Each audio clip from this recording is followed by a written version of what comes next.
a little early. Oh boy, a little early.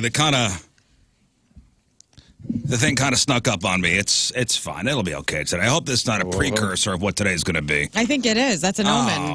It's 10 o'clock. Hello? Hello, Rafe, hi.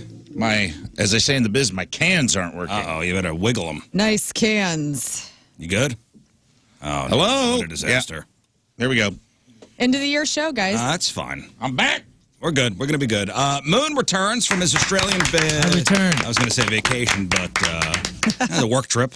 It was a I like work that you're trip. still dressed in summer mode, like from Australia. I got used to it. I'm telling you what. It's hot over there. Oh, it's dead of summer, and we ended up on the Gold Coast. So it was 100. It was 108 on stage. So the Gold Coast would be. Well, it's there. Like, what's the big city? Sydney and Brisbane. Okay. Brisbane is north of Sydney, and it's reversed. Pull up a map of. Oh. Get me a map of Australia. All right. Okay. It's the west coast, right? The east coast of Australia is like uninhabited, right? West Coast. West Coast. What's up with The other this? way? Is this cool? See. The northwest. Where's Perth? Perth is at on the bottom. far west. That's where west. Keith Ledger was from. Perth? Perth.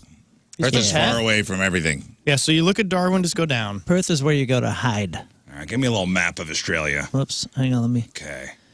Beautiful country. Make sure it's a flat Earth map. Okay. All right, So Perth is on the West Coast. right? But yeah, but you don't unless you're going to Perth. You don't go that way. So we went to Melbourne. Melbourne. Melbourne, yeah. Down here, And which took is how you say kangaroo it. ride to Yeah. kangaroo ride up to Sydney. Yeah, well, I was in the lovely thing is actually Melbourne is the coolest city on the planet. Next to Tokyo, it's my second favorite city ever. Why? There, guys, Disagree. You've never been there. Right, that makes sense. Festus in December. All right, good argument. Great argument. Festus in January. Festus in December. Nothing like it. The lights. We've been picking on Festus a lot lately. Anyway, why? How dare you? Why do you love Welcome to the show. Yeah, Festus is the butt of every Rizz joke. How dare you? Well, I'll tell you what. Other than Tokyo, there is no better food and no better coffee. I don't know why they have better coffee. I don't know why they figured it out, but everyone knows this. When you get down there, you cannot have a bad coffee. Even the crappy places are better than anything you've ever had. Isn't this where you get the coffee that comes out of a civet's ass? it? I think it is. Kobe Luwak? When I was in the service and a barista, Gold Coast was a bean that we would like serve for Oh, is it? lattes and things. Yeah. Oh, I don't know. That's where Folgers is from. Yes. Hey, With flavor crystals. in all honesty, though, the food is so good. There's so much great Well, what is Asian it- food. What is it It's that's different from kangaroo. here? It's just better. Everywhere you go, you have better options. That's the thing. In downtown Melbourne, every place you go, every third or fourth step is another cool. Listen, I'm not restaurant. being contrarian, but I know. What can I get there that I cannot get here in St. Louis? It's to be honest, I can't even remember what I was ordering or the words. Even the Italian places, dude, are better than anything I've ever had here. Really? Ever. I'm just imagining every waitress looks like Margot Robbie. Is that accurate? Like, is everybody lovely? I mean, Well, are you I saying don't- Australia doesn't have ugly people? I don't Yes, I want to am. sound disparaging. No, I am saying that, no, there are actually. ugly people everywhere. Yeah, there's ugly people We're all over the place. everywhere, believe me. I mean, there's some cute We're folks, everywhere. But, like, I'm not really looking for cute folks, but I will say, like, they look just, it's as average as us.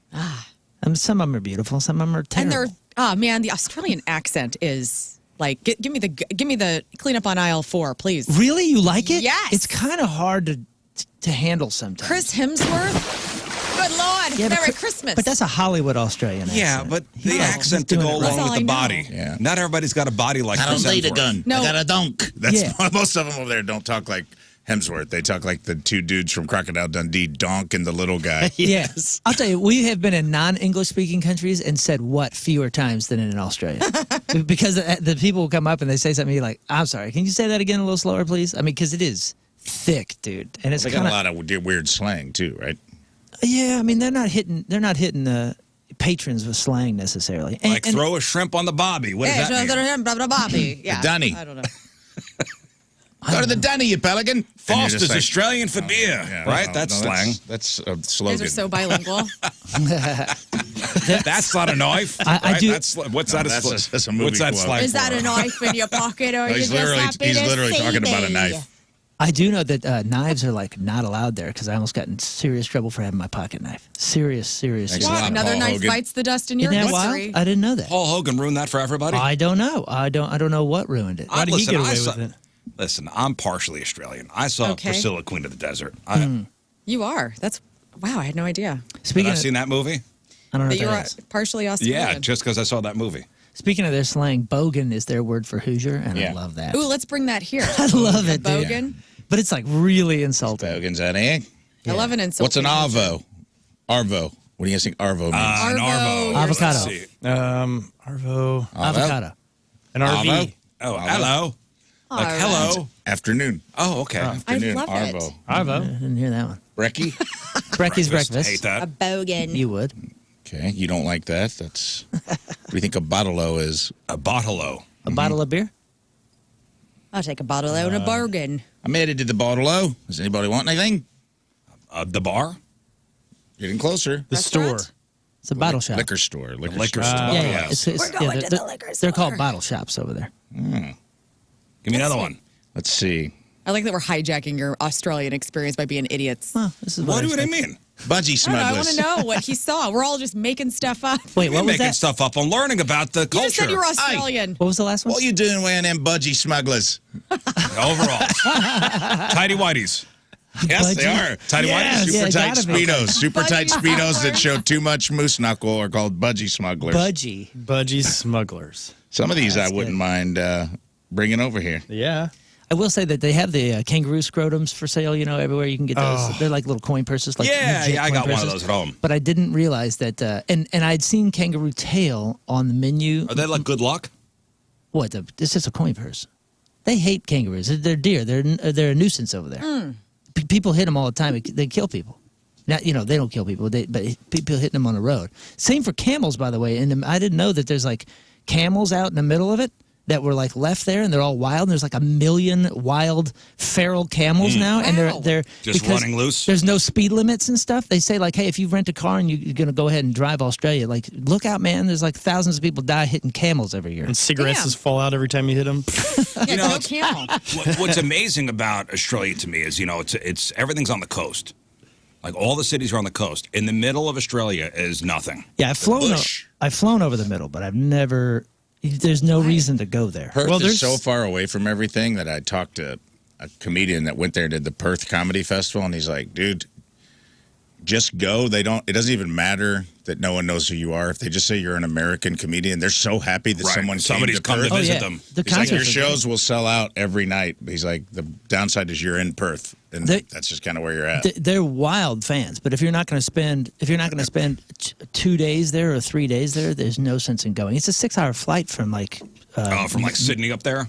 It might be more than 6 from. Well, it's like going from Florida to Washington. Right. You know what I mean? But Learn, in the middle of Australia, there's Just it's desert. Desert, and it's pretty Well, I want uninhabitable. to see that. Do There's a people hike? national No. park up there that looks amazing. Oh, 'Cause it there's- has the big springs and it has all the waterfalls and stuff. Yeah, it's not just like, sand.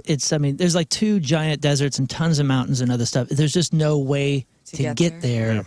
I mean, Safely. you can get there, but you're going to be there for weeks. And the world's that's biggest why ranches there. That's the outback. That's the outback. Yeah. And then the north is where Darwin is, and that's like by the equator. You know how It's many things hotter in than hell. Australia want to kill you? Yes, I know. I've seen the spiders. Did you see any big spiders? You know, I did see a couple spiders, but nothing big. They're just spiders. There's a lot of It's sharks nothing. there. Yeah, there's Lot of there were- shark attacks there, My right? buddy is On the water. at it's called Shark Ridge or Shark Bay or something like that. He's spending some days up on the Gold Coast and he's doing some shark stuff. Some shark stuff. Some shark stuff. He's a surfer. He's actually from Missouri, but he's been in California living the surf life for some time. And he was born in the wrong state. I guess so. Yeah, he stayed down there. What does doing some shark stuff mean? Well, so if you go down to Adelaide, like on the south side, like that's where the water is Like extra, studying them, extra or- cold. No, you can do the great white. You jump in the cage and all Oh, God, why would you want to do that? that because it's cool. Nah, it's I not. don't. One life, baby, one life. The chain breaks. Now you're in a cage down. Oh, I saw a video 100 recently meters of. down. Have you seen the video where the shark got in the cage? Yeah, Right. yeah. And they like violently. In Mexico. I don't know where it was. Yeah, it may have been I Mexico. think it was bad. We were looking at it together. But the sharks like violently thrash around in there. Well, because it's stuck in a Strapped. cage. I know. We did it when we were down there. It was fun, man. It was cool. They were big. I don't remember what kind of sharks they were. They weren't like great whites or tigers, but they were like big. Bull It's like sharks? these shrimp. No, it wasn't bull sharks. Nurse sharks or. Bull No, sharks. they were are- sharks. They were Bull like sharks? bitey sharks. They weren't like docile. because it was like these. I think it was like off the coast of Cozumel. I can't remember where we were, but Weren't you in Hawaii? oh, it was Hawaii. That is where we did it. I'm an idiot. It was when we were in Hawaii last year, and they I don't know if it's shrimp or they chum the water. well, they throw all their bait overboard. So the sharks got used to the sound of boats, like dogs, almost like when they hear the mailman come on the porch. Like, so they'll come up when they hear the boat motors if they're idling, because all of the shrimp guys throw all of their extra. Like if they're shucking shrimp or oysters all day, they throw everything over the side. Man. So all these sharks would come up from the bottoms. They were big. They were like 10 feet. It was cool, man. But it was like taking my choppy waters. chances. There's a river that goes through Sydney, or is it Brisbane? Either way, there's like part of the city's on one side of the river, part of the city's on the other side of the river, and it looks like the Missouri River. It's just like a muddy river kind of running through. And there's one or two walking bridges, and the rest of it you just like ferry over, or you do whatever. And we made the joke. This is years ago when we first went there, and we made the joke like, "Oh, you could just like get a canoe or something." And they said, "No, you don't get anywhere near this water." We're like, "Well, this is freshwater, yeah." And they said, "Yeah, but the bull sharks go through the brackish water and come up the freshwater, and there are people every single year that try to swim across this river, and they're always killed by bull sharks over and over. It's like a common thing. So everybody's like, we just let them do it because if you're stupid enough to get Like in morons here, jump in the water? You're going down. Every year there's... They said every year somebody from not here messes with this river, and these bull sharks kill them. Well... That being said, I'm all in downtowns. You know, I'm in downtown Melbourne. Yeah, you're not... Yeah, I mean, surrounded there's not much time for adventuring. Well, yeah, but it's all city adventure. And so every time somebody's like, "Oh, did you see any lizards the size of dinosaurs and different things?" Like, nah, unless you go to the koala park, which is like the zoo that they take you to. It's up by the Irwin thing. Unless you're going there, you ain't seeing nothing. I mean, a couple spiders in your rooms. Well, how many shows did you guys play? So this was lovely. Typically, when you fly over there, it's 24 hours of flying and all this other stuff, and you bang, bang, bang. And Why do you cram as much in as you can across the date line? 17 hours up from us. Or maybe it was 18. Across the date line. 17 hours up from us. Or maybe it was 18 hours on Melbourne. But and then you're going across the date line, too. Right. So, so I crossed. I did not live a Monday. Yeah. Well, if I did, it was, Well, you got it back air. coming home. Right. Well, so you get there, and it's Tuesday morning. And for me, it's like Monday evening or something. So you try to like acclimate as well as you can, and you just kind of get there. First of all, my flight to L.A. had Jenna Fisher. Yeah, we talked about that. And Nikki Glazer and you said James Gunn. James Gunn, I think, was on that. And well, it's because it's post Thanksgiving, and everybody who was here seeing family, right? But guys, was going home. Guys, they're just like us on Southwest Airlines. You know what I'm saying? Like they're just trying to get the hell out of town. Did you say hi to Nikki? Yeah. Okay, good. Yeah, we hugged for some time there. Did you talk to James Gunn? No. So I saw him in the airport, and then he posted something about LA, going to LA, and I saw this really nice, handsome, gray-haired fella in the distance, and my vision has just started going right around this year. So I'm like, I think that is him. So, what? Get away from James me, freak. Gunn does not have an actual gun. Get away from me. What? Get away from James me, freak. Gunn does not have an actual gun. Get away from me, freak. God dang, he is beautiful though. He does carry James. But no, I do love what he's doing. I'm proud of him. I'm proud that he's flying the St. Louis flag. I'm proud that he's doing stuff with indie bands. Okay, cool. Now I got to sit next to this guy who's going to talk my ear off the entire flight. So God, I didn't pick his song. So yeah, when Greek Fire was coming up, we were coming up with a band called Foxy Shazam that we know real well, and he's like reinvigorated their career by putting them in whatever the Peacemaker. You know the whole song that the whole thing is all based around Foxy Shazam. Anyway, I had plenty to talk to him. Didn't get to talk to him. What about Jenna Fisher? She was sitting a few rows behind me, and I saw her last second as we were leaving, and I swear, dude, she saw me see her, and I think she thought like, what's this creep gonna do? Oh, no. She thinks that about everybody. She gave me this, shall we say, that are in the stratosphere well above us, that should and could be flying private. And I've asked them, like, hey, but what are you doing here? Like, why aren't you guys on private? And multiple people have said that it makes them nervous. Flying private? Yes, and that they don't want to do it. And what did you and I talk about? I honestly would think that James Gunn would not fly commercial. I know. All of those names, I would think, would not fly commercial. Jenna Fisher, Nikki and her boyfriend Chris, lovely people. This is not a knock on them, but they're commercial flyers. You think so? Whoa. Nikki just did why SNL do you hate Jenna with my Fisher brother. so much? Okay, well, I'm just flying private. Nikki just hosted SNL. I said it's not a knock on them. I sat on a the plane. way you said it after felt like a knock. Yeah, I you think go, it's not a a knock on them, but No, get out of here. Yeah, well, they're commercial flyers. Stop it. I sat on a commercial flight with Anderson Cooper and what's his nuts? Andy Cohen. Yes. What's his nuts Okay. indeed? What's his nuts? Oh, what's his nuts? oh God. True Housewives of Thanks, Beverly Hills, Grandpa. hosted by old What's His Okay, Nuts. the man who remade Bravo. He's flying commercial. He's the St. Louis Sun. Are Sitting you next kidding to me? idiots God. like me. Anderson Cooper. And What's His Nuts? I got the middle seat. oh, what's his nuts? I would think James Gunn would fly.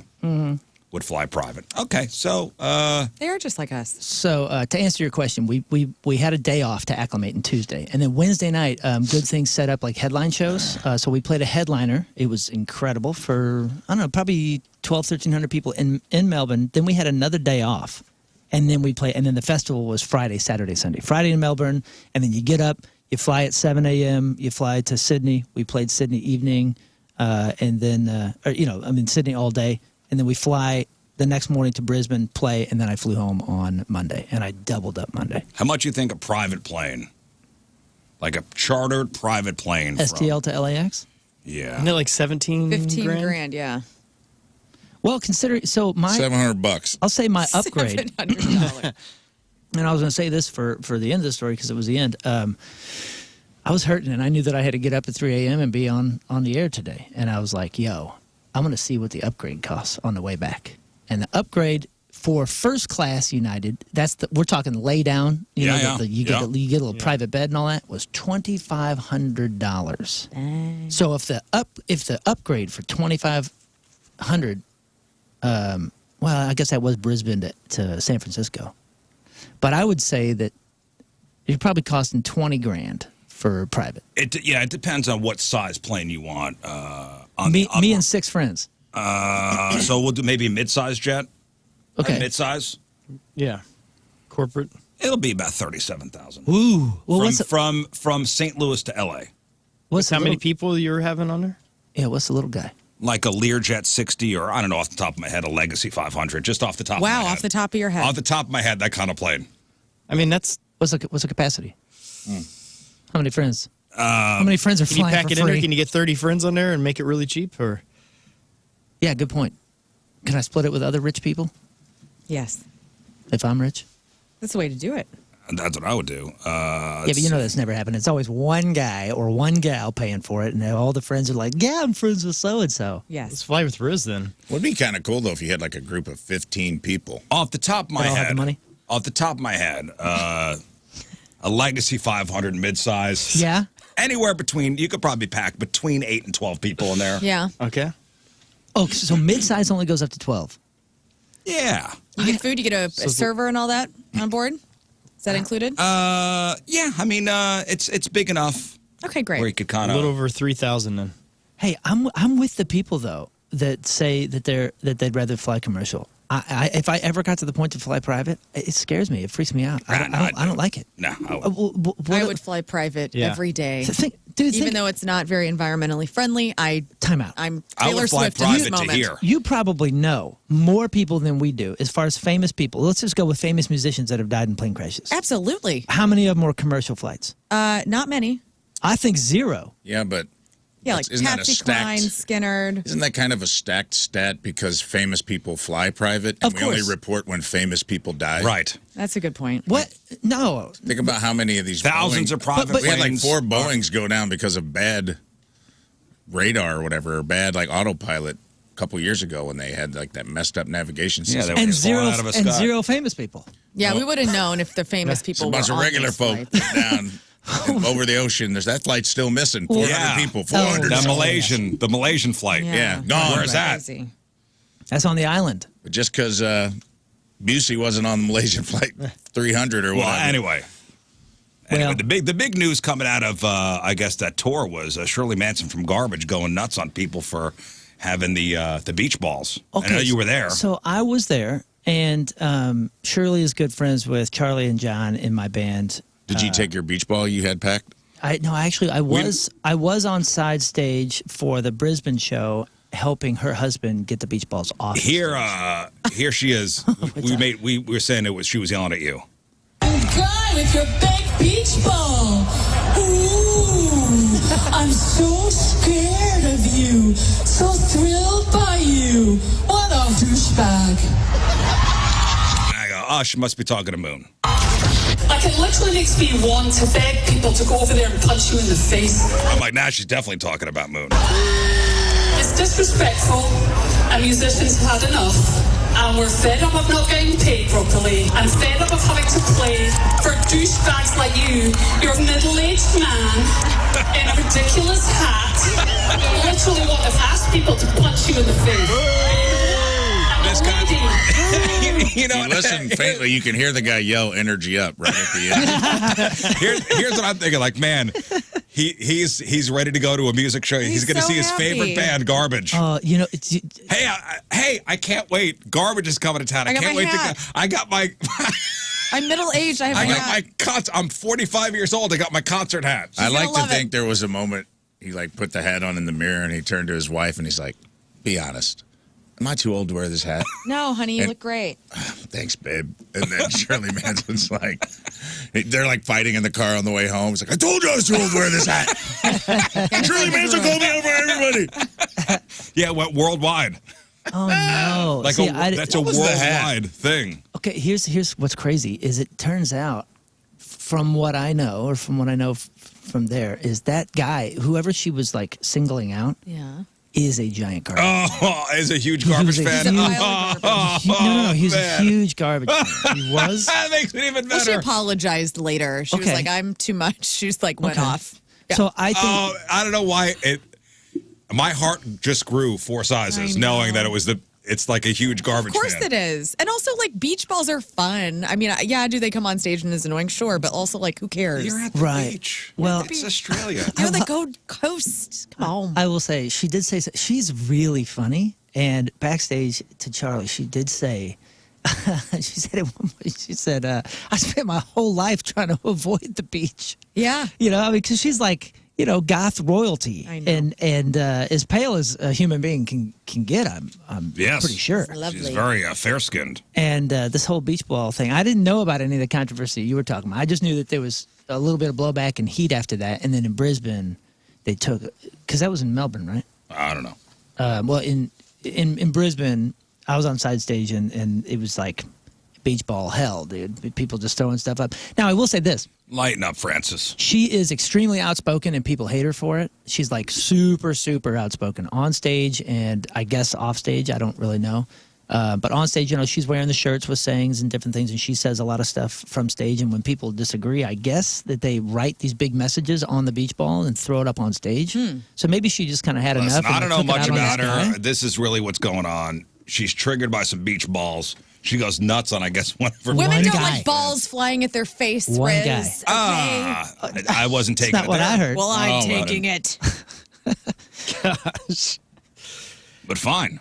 They are cool as heck, though. And I got to meet Butch Vig, and that dude That's is so such a cool. delight. And Lern and I was saying, like, he looks like he has, like, perpetual grumpy face, so that he would be grumpy. No way. Oh, the dude is really? the opposite. Sweetheart. Every interview I've seen with him is like he's pretty upbeat. He lovely. rules, dude. He Now, listen, this is the rules. man that produced Nevermind. I mean, one of the greatest records of all time. He rules. I do have a couple other things from backstage. Josh Freese, by the way, is playing with Weezer. I didn't know that. Yeah, I saw a And- video of him. Yeah, and he knows all of our guys as well. He is an interesting cat. I'll say that. Justin from Tool, such a sweetheart, rules. I didn't really get to see too much of the other guys. Never saw Adam, but I will say that the Tool guys, you know, because it's a festival. So Right. so when you're thinking of backstage, it's trailer after trailer after trailer, and all the bands are just, you know, lined up together, and we all eat together. It's a big giant, you know, cafeteria, usually outside or in a big shed or something. And everybody's just eating catering. You get a lunch ticket, you get a dinner ticket, and everybody's hanging. Everybody except Weezer. Oh, really? Oh, they wouldn't hang? Absolutely not. And it was, man, there was a tone. There was a tone from that camp, and I'll just leave it there. Yeah, a bunch of weirdos. Okay. Yeah. But Tool, you know, Tool is the headliner. And They're with us. They're just hanging out, eating lunch, being normal people. And they were thought they cool were as rock heck. stars. And I will say, Danny Carey, this man is a giant, guys. That dude's 7 feet tall. Oh my! Yeah. He's 7 feet tall, and he's had a story or two that he ain't opposed to violence here or there. You don't suffer no fools. And I'll tell you this: Mob justice. we have a tour manager with us who's like this, New York, bald. Like he'll fight anybody. He's about this tall, and he gets aggressive. Like a bulldog. He's a bulldog. Yeah. He gets aggressive with folks, and he don't know everybody. He's not from the rock world. He actually was from the movie industry. Like, listen, the guy's got a job to do. He's there to make sure the stage is clear. Right, and so we played after Gore every day. Our two stages, like Point Fest has two stages that face this way, and imagine that in 3 different corners. So you got 2 giant stages here, 2 side stages over here, 2 side stages over Yeah, here. so when one band ends, the other stage starts. It's breaking down. Right. So we're putting up our gear, and our techs are doing all of our setup while Guar is playing. So I got to watch Guar every single day. By the way, Yeah, great. coolest freaking dudes. They're so nice. They're so fun to hang Lothar with. is a sweetheart, isn't he? They're also so sweet. And we all shared, hotels. It was us and Dayseeker, which, by the way, that band was great. And then who else? I'll think of it in a second. Anyway, so we're watching Guar, and Guar is painting the freaking crowd, with blood every single day. And the last show is like basically when other bands go to see other bands, because you don't want to miss anybody. Danny Carey's 7-foot ass was standing right there with me. It was me and him and this gal named Milky from a Yeah, band. and listen, if you don't know, it's a drummer for Tool. I mean, the guy's a Legend. You This ever dude watch- he's Neil Peart he's our right. generation's If Neil you ever Peart. see videos of this guy, I mean, he's always wearing a Kansas Jayhawks Jersey. basketball jersey. Yeah, a lot of basketball Huge. jerseys. He plays in basketball jerseys. Huge guy. Huge dude, and he's just loving it right now. He's watching Guar, and it's me and him and Milky, this gal from Wargasm that's like 4.5 feet tall. So we're an interesting trio, and we're talking about like how does he play guitar when he's got blood all over him, and we're just kind of chatting and doing our thing. And they end, and as soon as they end, they're trying to clear the stage, and our tour manager, a little bulldog dude.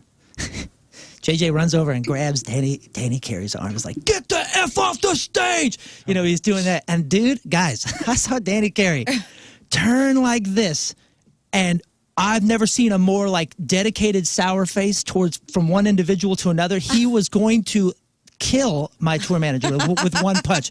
And he kind of brought his elbow back and was about to like either sass or just swing on our guy. And I go, "Go Chiefs!"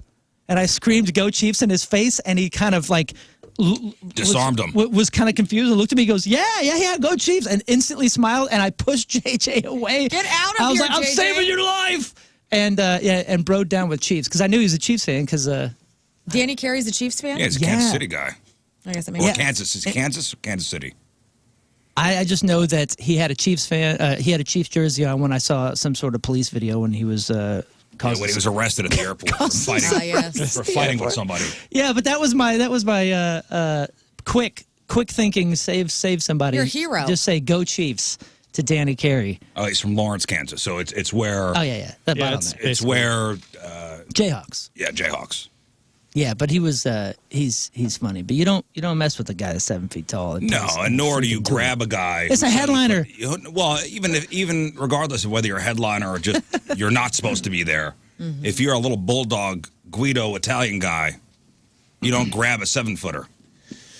But it was wild, dude. Playing 109-degree temperature, and dude, anybody that's been to Australia, you can verify this. I guess there's like a hole in the ozone down there. The sun is so much brighter. The whole world is brighter. Wow. You see, I'm telling you, the sky, the color of the sky, the color of the air, the way that you see the buildings, everything. That's 'cause the toilets flow the other Everything way. is brighter, and you get burnt so fast. Like if you step out of the shade in a Missouri summer and you feel the sun, you can kind of like feel the sun. There, when the sun hits you, you can feel it kind of cooking your skin. Oh, good. You cook, dude. You cook so quickly. So for going from 109 degrees, jumping on a plane, and then landing here in the Well, snow, welcome back, man. Welcome You're home. in it now. delightful change. You're in it now. Yeah, and the Gray Coast. Welcome back. I took The off. Gold Coast or the Gray Coast? I took off noon The from the brown Gold coast. Coast on Monday, and I landed at 6 a.m. on Monday in San Francisco. I landed 6 hours before I took off. and then 3 or 4 hour layover, and then I'm here in St. Louis. Now last you're night. back. Just welcome home, my friend. Thanks, man. It's good. It's We good have, to be back. How'd the world turn over here? It's fine. You guys hold down the northern hemisphere. We're fine. Clogged the toilet. You clogged the She clogged toilet. the toilet. That was the big It's news all good. yesterday. Hey, listen, we got a Rizz Show Live coming up on Friday, so make sure you get your tickets for that. Moon will be on stage with us for that. We got Punk Rock Christmas the next day. We had Bert Kreischer on the air yesterday for his show coming up on Sunday. It's going to be Sunday, where's he playing? he's playing Enterprise. Cool. He's Yeah, on we got our stuff. Listen, we don't have a 1,000 band tour going through it, but we got our stuff. Oh, hey, I ate lunch with Jerry Rice yesterday, by the way. Who's Jerry How's Rice? he doing? I'm sorry. Who's Jerry Rice? Get out The of here. greatest receiver of all Chiefs. time. Go Chiefs. What? Yeah, he was in the San Francisco airport, and he was in the table next to us. So he just Oh, me and Kelly and Jerry, and So did you have lunch with we talked to him a little I want to bit. see a picture. Well, I didn't take a picture. I don't believe you then. you had lunch with a I guy think- that kind of looked like Jerry Rice. No, it was Jerry Rice, and that I think that's why Jerry talked to us, because we weren't taking pictures, doing anything. We were just being normal, eating our breakfast. And then as soon as he stood up, and one person was like, "Hey, can I take a picture?" It was like It was over. A line developed. See you later, It's over. buddy. We were talking about maybe going away. Well, we have our my wife and I have our 20th anniversary coming up, so we're dang. we're trying to maybe plan a trip for us, just two of us. And then Yeah. my brother-in-law called and he's like, "Hey, maybe next Thanksgiving we all go on a cruise," which we vetoed. I got another. We're just not cruise people. Amazing. You don't know if you are. We're not- I've been on two cruises. I know you had the kids with you though, and it was a Disney cruise. No, and the you first didn't cruise like we went on was fine. My wife is adamantly against going on a cruise. My people. Adamantly. So I just read about this cruise nightmare. This was talk about a nightmare scenario. I guess the norovirus went through the boat and enough people got sick. They're calling it a rib cracking virus. Oh, where from people were vomiting and having diarrhea so bad Yeah. that their ribs were cracking. What a great time. Yeah, the norovirus is the always companion on a cruise. It's always there. They had embarked on a massive 133-day voyage that departed from Hamburg, Germany on November 10th.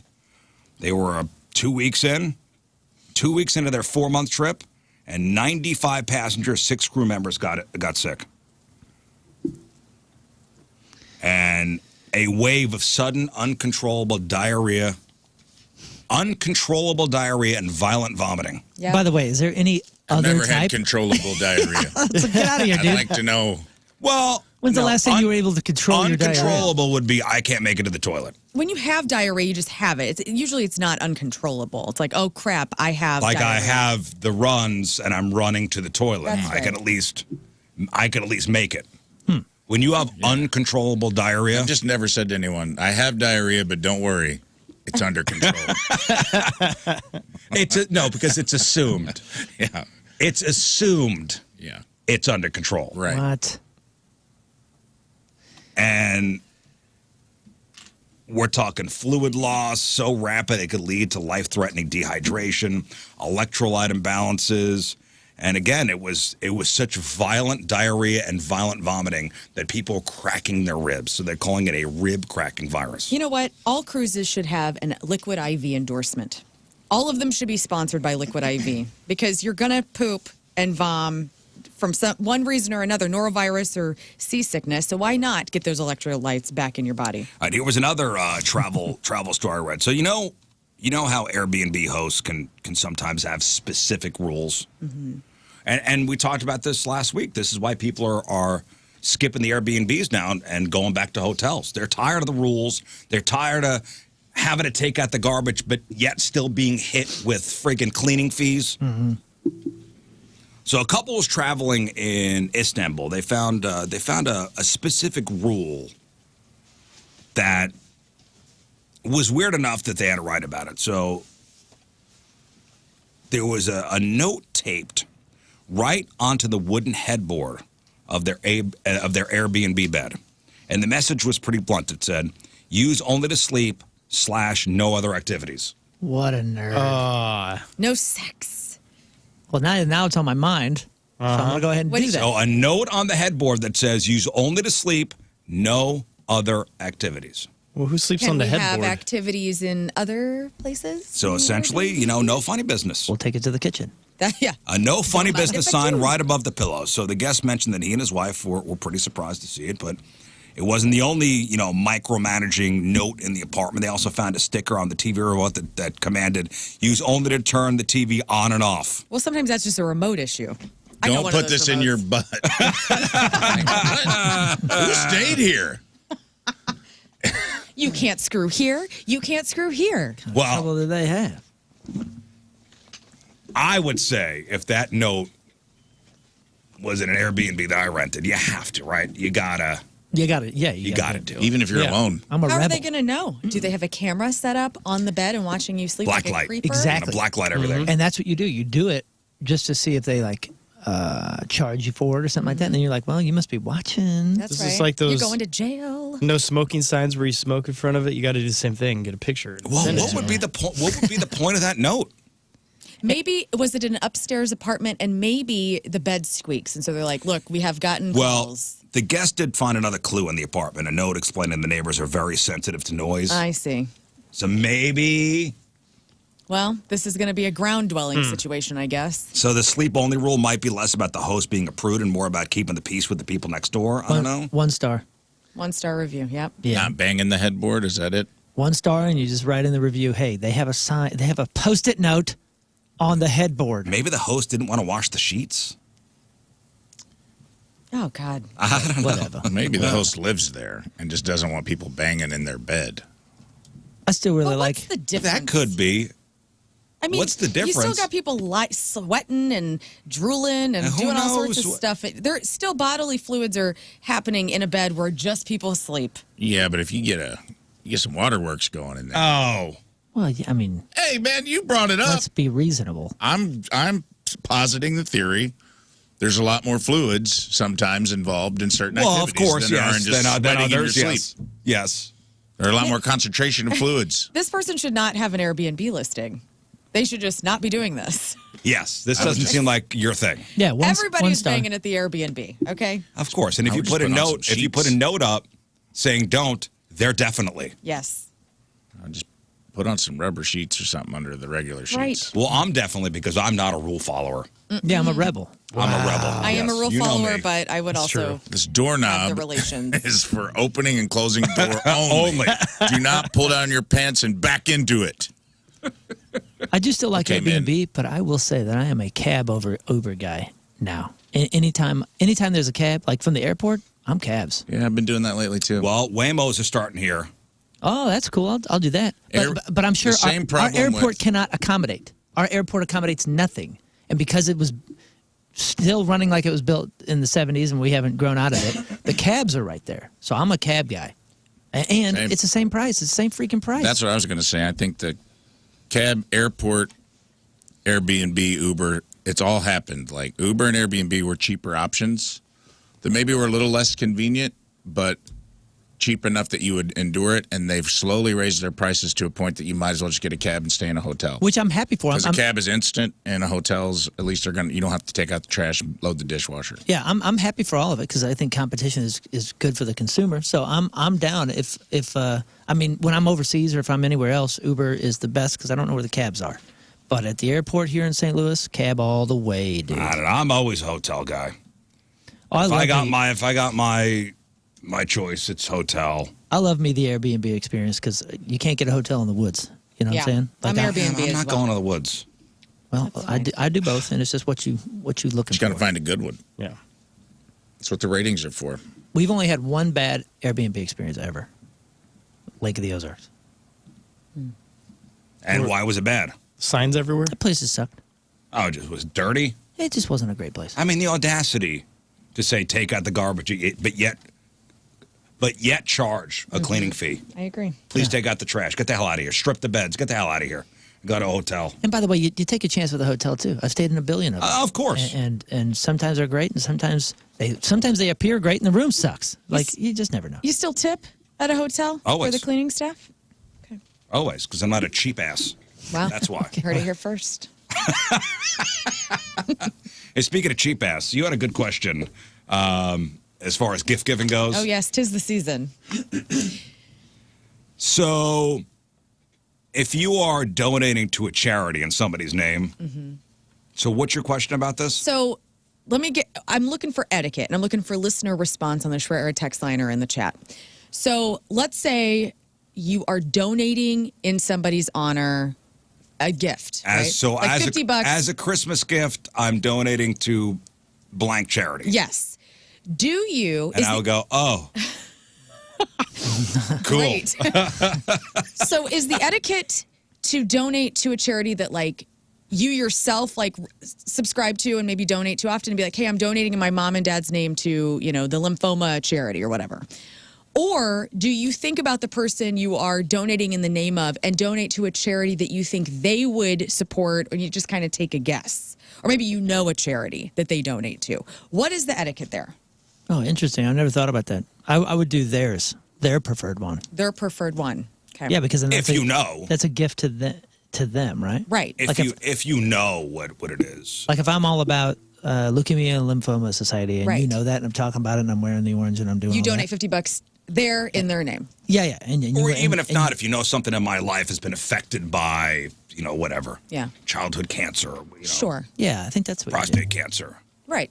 Okay. I mean, obviously, you don't donate to a cause that is completely opposite of what their It'd be what fun. their morals are. Right. you do. Yeah. Or the thing that you like. Is that what you're asking? Like you I'm would, at- yeah. you I would- donated in your name $3,000 to the Cat Foundation. Right, that's what I was saying. That seems like you did that for you. Right. I have a dog. Yeah. Yeah, Rizz hates cats. Right. Right. Okay. Like I donated, hey, for your in lieu of something, a tangible gift, I donated in your name, in Yeah. Lern Elwell's name, $100 to the Rizz Kids Foundation.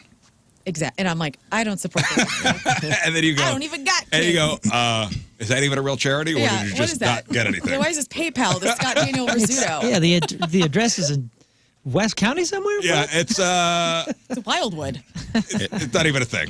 I forgot to get you something. Dang it. That's funny. Yeah. Yeah, on Friday I'm gonna go. I got you all guys donations from you to the Rizz Kids Foundation, and these kids are going to camp next year. Mm-hmm. Thank you guys. thank you so Thank you much. guys for that. Yeah, another hockey tread. Very sweet. Yeah. And you go, that's not even a thing. I just wanted to know the etiquette of it because I've had I've had people get me the gift of a donation, and it has been a charity that maybe I hadn't donated to before, and it's nice because it's still donations going usually towards. Is it like a cause. reputable cause? Yes, but it was like, it was the person who gave it. It was like a charity that they love. Oh, wait a second. So you were asking us this because I you wanted to experienced see- it the other way? Yes. Oh. And I didn't know. I was kind of like, am I like because in my head it's how you guys said it. Like I would think of the person I'm giving the gift to, like the donation to, and I would be like, oh, Moon loves Music Cares because it helps with Yeah, musicians. So yeah. I would donate $50 in Moon's name to Music Cares. That's so 'cause- nice of you. Thank you Thank for doing you. that. You're so welcome. But instead, I donated $50 in the name of feral cats in Ellisville, and it would be like, even though you like cats. I don't maybe like it's- Ellisville. You hate Ellisville. It's the man who hates Ellisville. What is did the they etiquette? donate? What No, I don't charity? need to go into that, but I'm just saying, like, What a crappy gift. it's a weird dynamic, and I don't think there's been any etiquette talk about like how you donate. What garbage. What do you mean? What do you mean? What do you mean? What do you a mean? way to get out of giving somebody a gift. Yeah. You're saying it, not me. What a way of not thinking about me actually. Is that how you feel? No, I remember getting it, and I was like, oh, I felt like the Jelly of the Month Club. Like I was like, oh, okay. That's what it is. That is exactly what it is. Yeah. Except you're not getting any jelly. I have no jelly. Yeah, there's no jelly. I ordered Jelly of the Month Club for me in your honor. Is basically what they're doing. They'll be like, every month I get a jelly, and every time I open it, I'll be like, Lern gave me this. That's pretty much what they're doing. I fell on hard times, so I've donated money back to myself in your honor. You were There right. you go. Yeah. I even am if the even charity. if it is a Jelly of the Month Club, you go, I like jelly. Yeah, cool. Thank you. I know. I'm grateful it's for the any season, gift. right? Of It's 0 fine. Fs. It's a thought that counts. I'll probably use it. I will make spread myself a this. couple peanut butter and jelly sandwiches. You know, a different kind of spread every month. That's great. Yeah, I'll think of you But it's with- not anything I would have got myself or. And I know that that's happening like most of the time for Christmas, like when people don't know what the hell to get others, like it's a safe bet. But yeah, I didn't know the etiquette of like, do you think of what they would want you should 100%. donate it? Yeah. You're already kind of shortchanging them doing that. You're already kind of taking the easy way out to be like, who's going to complain? If you're like, well, I donated in feral cats in your honor. Like, you're going to be like, well, I thought you'd get me something. Oh, they also get the tax deduction on that. Yes. Boom. They actually win. Yeah. hilarious. Damn it. So they donated to a charity of their choice that they like and got a tax deduction, and you got bupkis. You got great. Merry Christmas. Yeah. Cats you got- are still oh. feral. No one's getting chipped. Damn it. 80% of got that your went to the ass. CEO of whatever Yeah. 501c. It doesn't even matter. They didn't get you anything. I know. They didn't get you anything. They got you thought. They got themselves a gift. I got a and thought. karma points. They get their They tax get write-off, the- but you get the karma No, points. you don't. They get the karma points. Also, it you would don't be- even get. They get everything. Not get if it's in her everything. name. God, I want to Yeah, know. but You know, don't what does that obviously even know how mean? karma works. What does that even mean? Like I would You get can't like just write your name on something and say this is karma. Here, I'm gifting karma. I like a tangible like sometimes you can buy a brick like when Tim worked for AmeriCorps you could do like a donation for a brick and it would be part of the Soulard walkway for AmeriCorps St. Louis and that was cool because like your name literally is there Yeah. in name. What if I'm trying to hide? What if I don't want my nobody name sees on that anything? or knows. What'd you say? What if I'm trying to hide? I don't want my name on something. Yeah. I'm trying Have you to, seen the episode of Curb where Larry donates and Ted Danson donates and Ted Danson does anonymous and Larry gets his name on a brick and he tries to sneak. He doesn't want to be outdone by Ted, so he's trying to get his name off. To be a He's better trying to person. pull the brick out of the Yeah. wall or Yes. whatever. This is also the George Costanza Human Fund. Absolutely, it is. Yeah. Whoever made the donation in your name sucks. And Oh. Oh boy. Ooh. Merry Christmas. I'm sure their heart was in the right place. Their heart was I'm definitely sure in their the heart right was place. in the I right just wanted to get it out there. place. Okay, well, That's yeah, hilarious. if you're planning on doing that, don't. What, was it something that you could also support?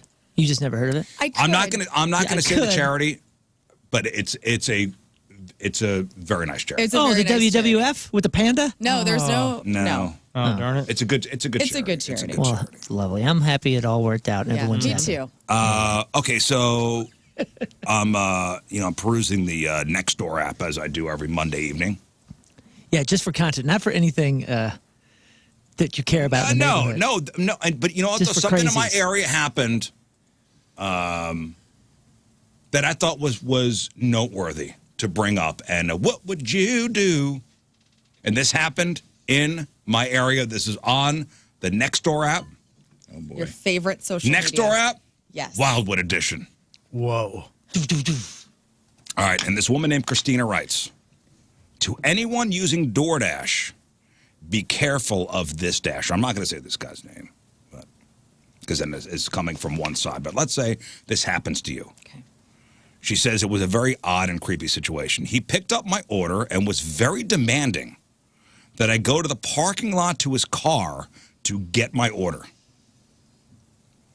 I was creeped out, so my friend came with me and brought her dog. Her dog never lets out a bark like he did unless he senses danger, and it was for sure warning/danger bark from him as I made my way towards the car. The man wanted me to reach in through the passenger window to get my food and beverages,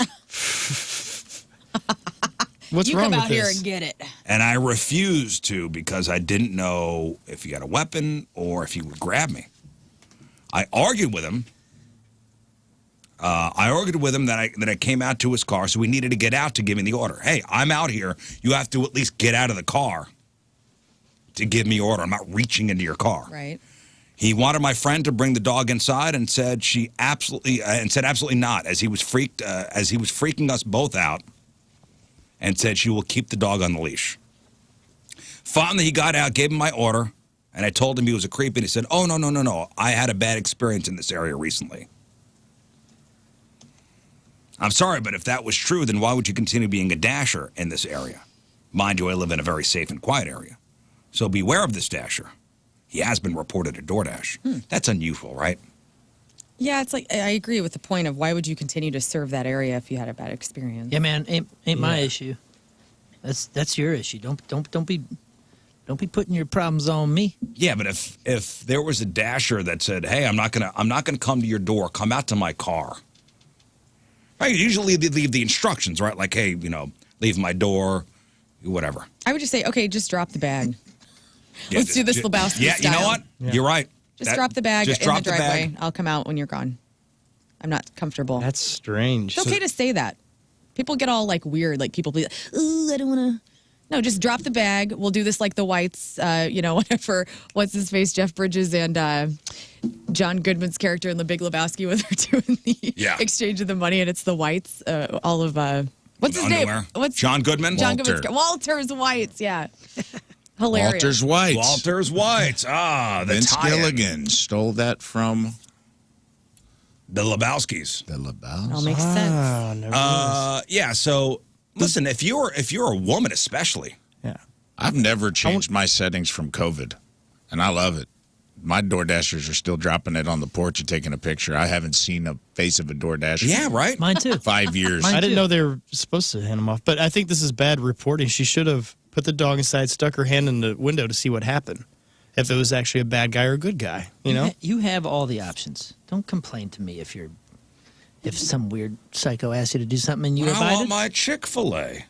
Well, yeah, that's a given. They're going to deliver it as agreed or not. And you're going to do the review I'm and say, hungry. this food never showed up. I'm not reaching my hand in anybody's car. Get out of my face. What if Yeah, you get the reach hell in the hand, he holds your hand. Meanwhile, guy number 2 or woman number 2 sneaks into your house and kills you. You know what I mean? All I'm thinking is you this: don't you know. reach your hand in, little Lern Elwell's reaching her hand in, and this guy grabs your hand and right. pulls you in the car. Like Pennywise the Yeah. Clown. No thanks. Get out of my face. Get out of my this face, ain't your indeed. job. This ain't the job for you no more.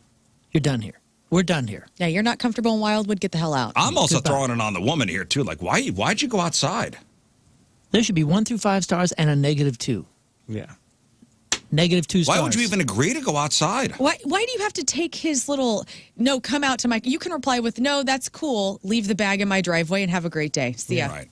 Driveway? On the porch. Right by the door, as agreed upon on the app. But I'm not remember- walking to the driveway. You I gotta didn't pay, so compromise. I didn't pay You have to to go out walk there. to the driveway. No shoes. I'm not putting shoes on. Well, Which, by you the way, don't my, And your my shoes are friend already on. and your friend bringing the dog outside. What's that going to do? Well, it could bark. What's that going to do? Are Listen, you going to say get him? I mean, Bark Yeah. hard. do you? I mean, do you have a dog that's like It's a trained? Doberman. That's trained to attack. Attack. This is a service animal, sir. Yeah. This is silliness. This is silliness. This is what's going. This is why I recommend downloading the Nextdoor app. I should get on it. No, I think that would be bad. Can I why? say this? I Can think that would be bad. Or you think too much information? I think it's way For too much Halloween, information. These all people my are neighbors crazy. came to our driveway. It was lovely. And we had like a little visit. And then everybody started kind of saying, like, yeah, there's a black Jetta that keeps speeding down the road. And Tim is like, I haven't seen like a black Jetta ever. And then I started putting you. it together and I go, I think they're thinking of a black TLX with a little And that's you. 5'3" And, woman. yeah, Oh, it no. was a Because I Lightfoot. do speed down the street, but I also am very aware I'm not going to hit no kids. And and I'm like, oh, they're talking about me, and they think that there's a man with a black Jetta, and it's me. Here's the thing. And So you're instead upset of- they think you're accurate as a Jetta. I Instead of know. people coming to your driveway, they're going to the app. I know. I need to get on there. You need to get on it. You no. Should I download it right now? You don't want to Is do it just called the Nextdoor app? I've never done this I before. promise you, this is a bad idea. Don't do it. No. And you Tell know me what? what to do. I'm I living think, my Lern, I think we life. live close enough to each other where you'll be in my zone, and Oh, we no. can do this together. Are you under Scott R? Or are you I'm under Scott Daniel? my. Danny Listen, Rizzo. I care for you. I'm serious. Don't do this. You will under my not like phone. it because it will teach you to not like your neighbors. It That's will not teach true. Stop. It will teach you to not like your neighbors. It's not true. You're like the devil and the angel on my it shoulder. will teach you to think that you're in the wrong neighborhood. I'm telling you, man, it's only I negativity. love my just neighborhood. another And that's what I'm saying. No. Download Are you it. downloading it now that you're county Join folk? me. No. Yes, You let's lo- go. You love I'm your under neighborhood. Griff Janet. I talk trash in the alley the old-fashioned way. You love your neighborhood and you want to keep it that way, right? Yeah. Stay off of that. I love my neighbors, and I think they like me, but they just don't know what kind of car I drive. Dude, it's the trash heap. This is a bad place. It's a burning fire of Yeah, let Tim download negativity. it. And then he Tim can relay is any neighborhood message. watch. It's a neighborhood Twitter, and Kelly, by we the all way. know what happened. So I said it's just another Reddit. No, it's not. And if you know how Reddit affects you, that's how the backdoor will affect you. Excuse me, It's called Nextdoor. Excuse me. By the way, I was Kelly, thinking of something Backdoor else. also I was thinking of would something else. Kelly says, the second the Dasher demands I come out to his car, I'm also immediately mistrusting the food itself. Yeah, no If kidding. he's being creepy and making demands like that, who's to say he's not messing with the food? You're right. But that's downloaded. You did it. No, Downloaded. it's over. Now, there's a verification process you have to go through. What does that mean? Like A guy will pull it means up you gotta, outside like- your house. You need to go to his car. You need to I don't want to do it. You got to reach your hand Let in me get and my say dog. yes. Dude, I wouldn't be surprised. That's a psycho app anyway. Y'all are crazy.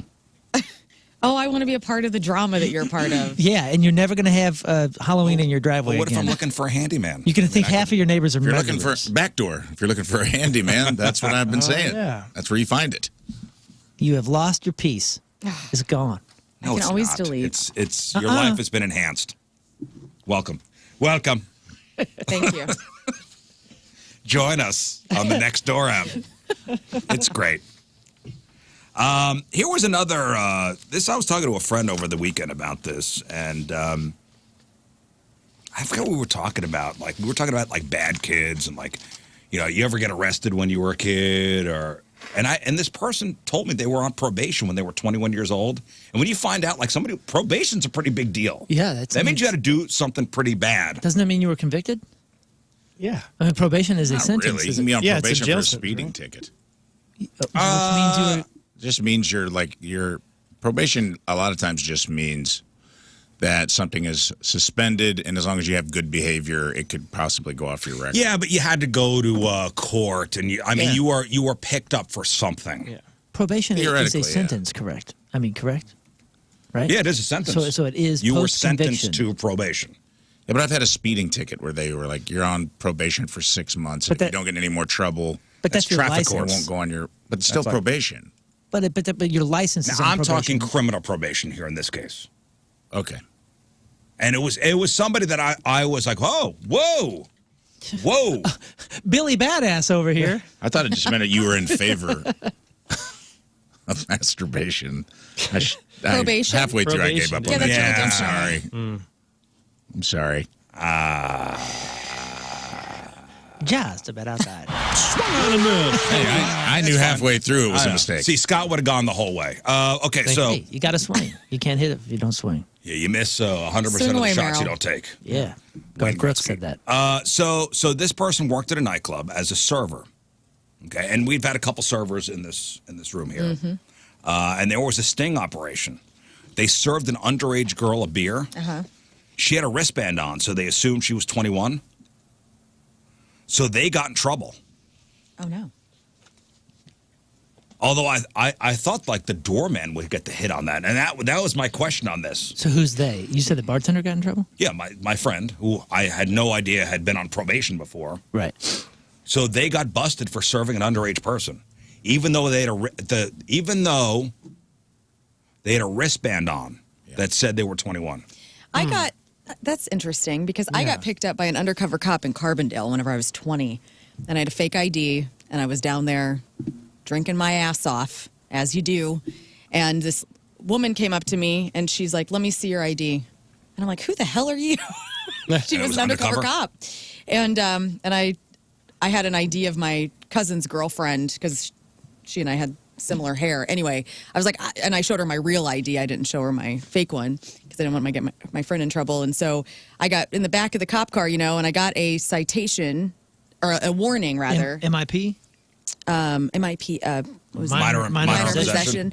I guess Underage so. drinking, It was just right. underage drinking, but I got out. She let me off with a warning, and she's like, "You have to get out of here right now. Somebody has to drive you home." And I'm like, "Okay, fine." But nothing. I don't think anything happened to the bartenders or the doorman or anybody. They Well, this probably was did a get sting fined. operation, I guess, to bust. Carbondale, the bar age was 19 for a long. Back in get those in? days, they changed it Yeah. recently. But when it was weird I guess because you that's could right. get into the bars at 19, but you couldn't drink You wouldn't get the wristband unless you show the ID. 21. I guess that's true. Yeah. So the doorman did not get in trouble in this scenario? At all? Just the bartenders? The bartenders did, and they got a $1,000 fine, Oh, my. a year's probation, and they had to pee in a cup once a month. For For what? probation. For the probation. For no They had to drugs hold it the or whole time? anything? It's drug and alcohol court. Yeah, so they had to pee in a cup once a month and had to have clean urine. I had to for go the to entire drug year. court for DUI stuff, and they should call it drug school. It was just like everyone who got in trouble for drugs was hanging out in meetings together and being like, but it would be like a real mixed bag, dude. It would be like a DUI guy and the methamphetamine guy in the same meeting. And the meth guys are like, I got in trouble for cooking, down in Bonne Terre. And then another guy would be like, oh, Terry? Terry's cooking up nice. And he's like, oh, no, let's talk on a smoke break. And they're like exchanging numbers. And I'm like, you're just improving people's odds of scoring drugs here. And I mean, some people did. It does help. Some people do get well in there and get clean, or at least it's a step in the right direction. But it is an interesting thing. Like they kind of throw everybody in one spot. It's kind of a one-size-fits-all a lot of times with that kind of stuff. But my question is, as the server, so the first line of defense for getting in is the doorman. Right. So he's supposed to check the ID. So as the server, you're on the hook? Yeah. You need tips training when you're a bartender, which is like, it tells you this stuff, like what the etiquette is on over-serving, how to like spot people who are over. You have to have like, most states require, if you're serving alcohol, whether you're a waiter or a bartender, you got to take this training that you can identify when to cut someone off, because you can get in trouble for over-serving someone who's of age. If they go and get in a wreck and they're like, oh, I had 10 double vodka sodas at so-and-so's bar, they'll come arrest you. Yeah. And this also sounds like it was because what they'll do a lot of times too is, the state will hire kids to come in and pretend that they're, so they probably got a wristband and everything, and then they were waiting to see if anyone actually ID'd them secondary after the door. Yeah, and so you are on the hook for that. Oh man, I don't know if it's a sting. No, we've talked about, like, if somebody gets into a car accident, let's say, after leaving a bar, and yes, the bartender would be in certain situations on the hook. But this is just, I gave a beer to somebody who had already gone through the process of giving an ID over to a door person. You're on the hook legally if you're the one who opened and served the alcohol. Yeah. Now, if the bar owner should fire that door person, hopefully you have a bar owner that's willing to, like, look at those circumstances and say, who let this person in and gave him a wristband? But because the bar's going to get fined for that. Now, this is a person our age, by the way, so this is 20 some odd years later. So once they're on probation, they served that it was expunged from the record. right. So still salty about it. I would be. I got a ticket one time. I was training a guy at a gas station, and he gave cigarettes they did a sting thing. And the guy I was training checked the ID, because I was like teaching him how to run the register. Gave him the cigs, but I rang it in because it was my register, and they gave me the ticket. Oh, man. Even though it's on camera, like I'm not the one but they're like, you're training him, you're in charge of him, so it's you. It got thrown out, but I had to go to court, and like the judge threw it out for me. But it's kind of how it is, man. It is kind of a messed up thing, but Yeah, isn't and 636 on the Schreier text line, isn't the ID at the door and wristband so you don't have to ID at the bar? it's supposed to be. Yep. Yeah. But as far as the law goes, I guess the law, you're still the person. The law is the law. You're It's a still- quality check. It's just like them coming in to make sure the bathrooms are clean. It's kind of a quality check in that way too, right? When I was a cashier at a grocery store, they had an undercover come through my line to try to buy beer. And I rang it, and I go, wait a minute. There's two of you under that jacket. Wait a minute. What gave it away? The fedora and the trench coat? No, it was Yes. like, you know what? I tell you what gave it away. It was like, and I forget what type of beer it was. It was a type of beer that nobody Schlitz. that nobody that age would buy. Like, wow, I haven't seen this in a while. Kyle's Young Killer man. Lemonade. No, it was like little nubs of Budweiser. Little They were nubs like of short. They were Budweiser. like short Coors? cans. They were like short cans of Bud That's Heavy. hilarious. They made little cans of Bud Heavy. Yeah, Don't remember that. Travel This was bags. back in 95, 96. Like tomato juice size? They were like little stubby. They were the same. Little baby cans. They were the same girth, but the height was Like half the Chode size. cans. Chode cans of Bud. and it was Bud heavy. This is what I remember. And I scanned it through and I looked at the guy and it was a kid. And I go, how old are you? And they ran away. Ran away. Yeah. Well, then how do you know it was an undercover? Because they came in and said, the cops came in after and they said, we sent an undercover. Oh, okay. I was And like, they'll come give you a certificate, Wow, which you is should've nice. jumped. I That's got that a cool. lot when I worked at a gas station. Like, I'd not sell cigs. They were like, you passed. was it this little guy? And they'd come in and tell you. Yeah, I mean, something you know, similar to that? I mean, yeah, that something looks like it's similar to from the that. It 80s. was enough where somebody that age would not buy that. Right. That's the only thing that tipped me off. Thank God. Think how What a weird thing for the Sting to buy. he made a poor choice. He made a poor choice. He would have gotten away with it. And you know these were probably not eye level. Like this is, This is why they shouldn't hire kids for those jobs.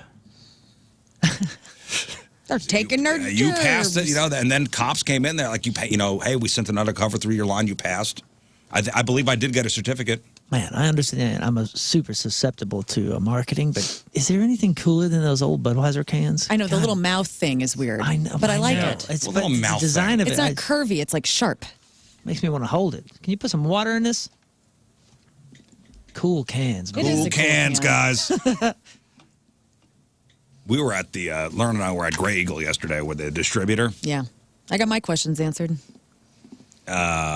Yeah, we had a Yeah. meeting over at What questions? We had a meeting. Well, we had a meeting over at Grey Eagle's a big distributor for Budweiser products in the area, and probably the biggest. And they have a big building in Fenton right behind the Wallies. You ever seen it? So behind the Wallies is a giant. It's there's First Form there, and there's a giant Grey Eagle building. Yes. And it's their conference fun center, town. and Lern got her question answered. Where the hell is Bud Lime? No, we did. There was a presentation, and it was Michelob Ultra, and it's neutral, and we're talking Budweiser, and we get through this whole damn presentation, and nobody even asked for questions. I go, excuse me, I have a question for all of you. Hang on. Any more questions? And I'm ready to go. And Lern's like, I got a question. I got a question. Damn it. And I looked come them on. straight in the eye. Come on, nerd. And I said, a lot of products being placed in this presentation. I go, are you guys phasing out Bud Light Lime? Because at my house, it's what I drink when I'm at the lake, when I'm on the river. And I go, I just worry about you guys are phasing it out. We're not focused on it enough.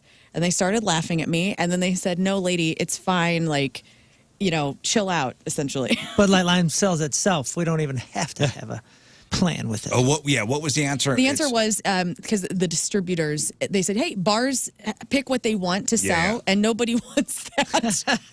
And they said, go talk to the bars around your house. I go, I will. They said, why don't you open up your own bar, you weirdo? I said, listen, I've been ordering Bud Lights with a lime to make up for the problem that I'm having. I love that beer. I really do. You did make that abundantly clear yesterday. Thank you. Did you ever try that orange one? Yeah, that is all right. Oh, is that Shock Top? No, it No, was an there's a orange lime one. There's a Bud Light orange. Bud Light. I only Oh, know I because we stopped drinking in 2019, and it's still in the fridge downstairs for my band. They won't. I, we will, did. I We- will take it. We all did leave there with a case of Mick Ultra, which was very nice of them. They were very They're like, nice. Take a Mick Ultra. All right, listen, we got to take a break, but first. And it's brought to us by Hot Shot Sports Bar and Grill. Score a shot at $10K during Blues away games this year at Hot Shot Sports Bar and Grill. Get the details at hotshotsnet.com. From Troy, Missouri, Gabby Comas is our Yeah, Gabby. Gabby listens every day on her long drive to work, then switches to the live stream on YouTube. Gabby says, I love the energy. Rafe is a perfect, hilarious addition. Moon keeps you guessing. Rizz is never afraid to voice his opinion. Lern has great stories. And King Scott is the perfect chef's kiss final touch Well, I'll take it. with the ingredients in the stew. Y'all keep me laughing, which is exactly why I listen to the show. Listening to everyone's hilarious take on real-life stories and their renditions on news stories keeps my day going. I love waking up and keeping that, quote, energy up. Gabby Comas from Troy is our Team Rizz Member of the Day. Gets a super sweet Team Rizz Member of the Day soccer jersey. Get yourself signed up 1057thepoint.com/Team Rizz. All right, Lern, what do you got for us? The Golden Globes nominations and snubs. Mila Kunis is her neighborhood's HOA director. Touchtunes gets wrapped as well. And how much did these movie props go for? All right, we got that. We got your crappy birthdays. We got the porno birthday. And while you were away, Moon, Quentin Tarantino named his least favorite actors of all time. Oh, And we can't let it go. Matthew how Lillard nice is is one. that? Who, by the way, did you hear Matthew Lillard, like, Yeah. how kind. What was do you like, say? he was hurt. I'm He's like, sure he he's was. disappointed. Matthew Lillard, Owen Wilson, wow, and Paul Dano. Paul Dano. Quentin Tarantino hates Paul Dano. Yeah, hates him. They have a bad experience or something? No, No, he he just just- says he's weak sauce. And he ruins the movies. Well, somebody's got a What? theory as to why Tarantino hates Paul I Dano. posited a Does he- theory and I found some evidence. What, does he have ugly feet? You know what? Not a We'll bad let this guy guess. explain after the break. Also, Miss Jamaica remains in the ICU after a serious fall at the Miss Universe pageant. This is a wild story. We'll chop it up next. Stay there. Back to the program. Phone number 314-624-3833 or 618-398-3833. The Schreier Air text line, 314-649-DUMB. The Mick Ultra Studio Cams, 1057thepoint.com/Rizz. The socials, at RIZZ Show. Your emails, RizzShow, 1057thepoint.com. Teams back together again, our final Tuesday of the year. This music is so celebratory. It's like this is I feel like I'm in Family Guy. yeah. This is how I'm gonna feel all Friday at Rizz Show Live. Yeah. Gonna give away some stuff, gonna have some fun on stage. Get your tickets while you can. Yeah. Did you see what I named to this one? You win Christmas. Thank you. Thank you. Yes, indeed. Speaking of winning stuff, we got a pretty fun game coming up in a little bit. So we all got our Spotify Wrapped playlist. Some of us not on Spotify. You got your Apple Wrapped year-end stats. So we'll play a game in a little bit. Rafe will give you the song name and the artist. You have to tell us whose year-end playlist it's on. Ooh.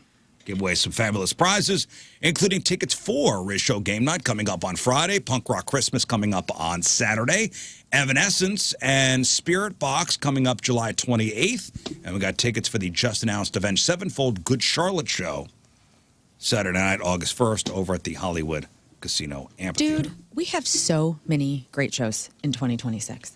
What do we got? I'm going to that Spirit Box show. Okay. Amal and the Snifters are coming to the Factory. Who? Amel? Amel, excuse me. Amel. Oh I've been yeah, calling them yeah. all. They're from Love them. They're from Australia, right? Yes. Yeah, yeah. And I missed them last time they were here. They're blowing up. So far, 0 for 2. That band is gonna be giant. 0 for 2 for me. Huge. David Byrne just announced that he's coming in April. That's to a the maybe. Steeple That's a depending on the is that a weekend? playlist. It's the 28th and 29th of April. I don't know what that is. 2 days? Okay. Okay. All right, well. 9 Inch Nails. Okay, that's a yes. Okay. AC/DC, that's a yes. AC/DC, Guns N' Roses. It's Motley Crue's a Chelsea yes. Handler is coming in town. John Mulaney is going to be. I mean, I am broke. All right. I have no money. All right. So, yeah, Moon, you missed it last week. Tarantino, he named his top movies of the 21st century, his top movies. Okay, and it was Reservoir Dogs, Kill Bill. No. What was his number one movie? His number one movie was Black Hawk Down. Yeah. Oddly enough. That movie was spectacular. Black Hawk Down. He loved. Hot I guys. saw it recently. It's a great movie. Is that Ridley Scott? I think so, and it was Smalls. Scotty Smalls is in it. So it's Black Hawk Down. What else was it? Well, he put There will be blood. There, Black Hawk Down. What else did he say? He said there will Ernest be Goes Camp. there will be blood would have been higher on his list. Yeah. Had it not been for Paul Dano. He hated his performance in it. Hates his face. Hates All everything. that weak okay. sauce. So he hated one particular performance. No, he pretty much said he's crap. Little Miss Sunshine, everything. Everything. Oh, fascinating. Hated him in the Batman movie, the whole thing. Dunkirk, was that one? Was he in Dunkirk? No. No. Oh, His favorite movies. I thought he's. Anyway, it doesn't matter, I guess. Paul Dano's been in a lot of fantastic movies. I know. yeah, he's fine. He's fine. But somebody had a theory as to why Quentin Tarantino hates Paul Dano. And listen to this. I'm not quite done with Quentin Tarantino because I think the why behind his comments towards Paul Dano is probably very interesting. Could have something to do with what Freud would have called a narcissistic injury. Watching Paul act probably opens up a scab for Quentin Tarantino. I think that scab was covering a wound, and that wound is Tarantino's own failed career as an actor. There's a lot of similarity there. I think Paul is someone that's labeled as kind of an outsider. He's not necessarily a leading man. He's not necessarily conventionally attractive. I think Paul's a handsome guy in his own way, and I think Quentin Tarantino is ugly as sin. See, Quentin was a film nerd who I think deep down always wanted to be that leading man in the movies that he was watching. I think as time passed, Tarantino may have started to notice, the only person casting me is me or one of my friends. This man tends to be the worst thing about his own movies. He cannot act. See, Quentin, being the outsider oddball, tried to overcompensate with his performance, usually by going really big. He tends to be very loud, very obnoxious, very abrasive with his performances. Paul is someone who's an actually talented performer, and that shows. He has confidence in his performance. He lets it speak for itself. He can be very loud, very big. He also can be very quiet and subtle and effective. He has actual range, something Tarantino never had. And Quentin looks at Paul and has a Will Smith moment from Fresh Prince towards Hollywood saying, "Why don't they want me, man?" Pretty much every time this guy forced himself into a film, the audience has mocked his performance. When Paul is cast, we're all excited. It's not a gimmick. He is actually talented, and he's someone who has the ability to get in touch with human performances. He can portray empathy. He has a whole range of emotion he can display. All right, he's laying on it a bit. He's laying it on a bit thick with his Paul Dano love. I Agreed, get that. But I said this the other day. He's up a great point. That Quentin Tarantino's ugly as F. I said this the other day that all the guys he named look like they could be his cousin. There's like a narcissistic injury there. Like, wow, he's bummed. Matthew Lillard, Owen Wilson, and Paul Dano, not contemporary, what you would call leading man looks. They're all kind of like odd-looking dudes. Normal-looking guys, I would say. Not odd, just normal-looking dudes. They're cute, too. They're fine. Yeah. I mean, I loved Matthew Lillard. They have a certain look to them. I'm just saying they're not like your Brad Pitt, perfect ratio, golden ratio faced, camera loves them actors. And I think that I think it's his own self-hate. Like, because he can't act. Says, yeah. And he's just mad that those dudes like had a successful career as on camera. And are he having and he has to be behind it. Or he just doesn't like him. Possible. Because what does Quentin Tarantino have to prove at this point? That he's not a pervert? He's filthy rich. He's done it all. No he's going to do. Is he going to do one more movie? So he says. Yeah. He's managed he's managed to massage that a few times. Maybe he just doesn't like them. And somebody asked him, "Who are your least favorite actors?" And he named them. At least he had the audacity to do that. Some people would just pee-foot around and not right. So this means he doesn't like the Royal Tenenbaums. Also, it's okay that he doesn't like them. We are making this a big deal because we like Paul Dano. Who cares? Yeah. Not necessarily. I've seen him be really good in movies and seen him be. I thought his Riddler was bunk. You hate Paul Dano? I don't hate Paul Dano, but I don't hate him because the reasons Quentin Tarantino does. That's why I love Tarantino interviews, because he's honest. Mm-hmm. Yeah, I do too. Like, he's honest. If you ask him, what movies do you love, what movies do you hate, he's going to tell you. Wait, so he didn't explain anything beyond what you said he said, as far as why he hates these people. He did. You gotta read what he said or listen to it. Because he did go into like why he thinks he's weak sauce. Basically he acting next to Daniel Day-Lewis, it was awful. Well, everybody is. Everybody is. Well, then yeah, I mean I understand what you're saying. And I do appreciate it when people give opinions, because if you're gonna just go all out and like tell me how you actually feel, because we're all human, and even if we even if we don't know why our opinions are effed up, the fact that you go for it is kind of what makes us us. Right? I'm sorry you don't like his answer. Yeah, I mean, I know. Listen, there's a few people I don't like in this world, and some of it totally irrational. I admit that. And honestly, I'm not even sure if I want to find rationale behind why I dislike some things. I just don't know. And I kind of don't care. I don't put that much energy behind it. Well, I appreciate the honesty. And I do feel bad because Matthew Lillard was like, oh. Well, yeah, and Like, he came out and he's like, oh, man. from what everybody says, that dude's like the nicest guy in Hollywood. So, like, oops, it sucks. Why? It sucks. It sucks. It sucks. And it hurts to hear. Sucks. Speaking of hurts, man, there is a worrying update regarding Miss Jamaica. What happened? Miss Jamaica Universe 2025. She fell off the stage during a competition. Whoa. What part? What part of the competition? So, Miss Jamaica Universe 2025, her name is Dr. Gabrielle Henry. I guess there was smokes. a pageant in Thailand last month. Gorgeous Anna doctor. During Oh the my prelims. gosh, Can I see dude. what this She looks young like a lady looks like, freaking please? Barbie doll. During the prelims, she was Oh my she was performing her walk for the evening gown segment, and she fell through an opening on the stage. Oh, so it wasn't even off the stage. She fell. Oh no, it's even worse. She is in the ICU. Oh my goodness. Oh no. Oh, I didn't see the video. Oh my goodness. Oh, boy. I mean, like, no time. So wait, why was what was it open for? Oh. I don't know. They got Psy about to shoot out and do Gangnam Style. They need to watch out. Probably one of the other ladies, was like, open the trap door. Oh, yeah. Sabotage. Oh, Some Nancy yeah. Oh, Kerrigan-ish. You know what I'm no. saying? Oh, Tanya Harding. Look at her being. I mean, she was stretchered out. She could not move. They're probably like, she's a doctor. She's gorgeous. She's got a great strut. We got to Yeah. get rid of her. My goodness. Get her out of here. Yeah. Oh, Miss Jamaica.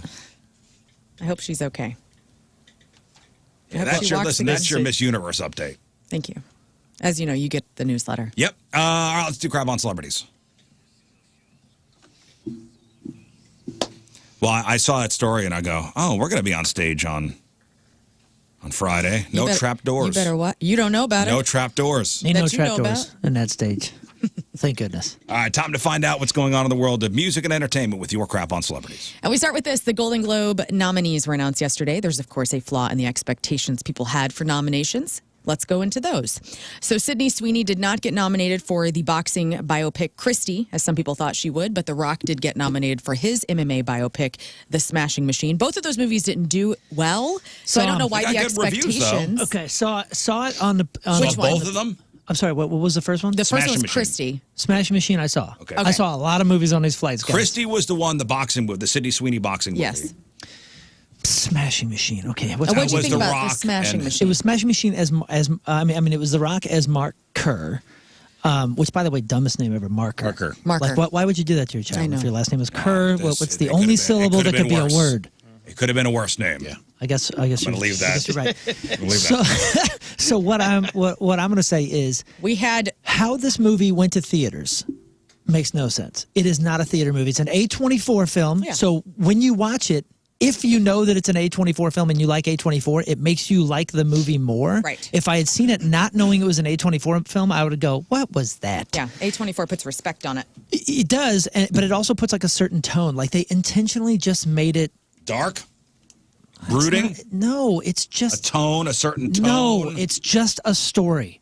It's just a story. Well, that's what a movie's supposed to be, a story. Right, but not a theatrical release movie. It was a good like, hey, you know what? I'll watch something about this on Showtime. I didn't at know about this guy. 9:30.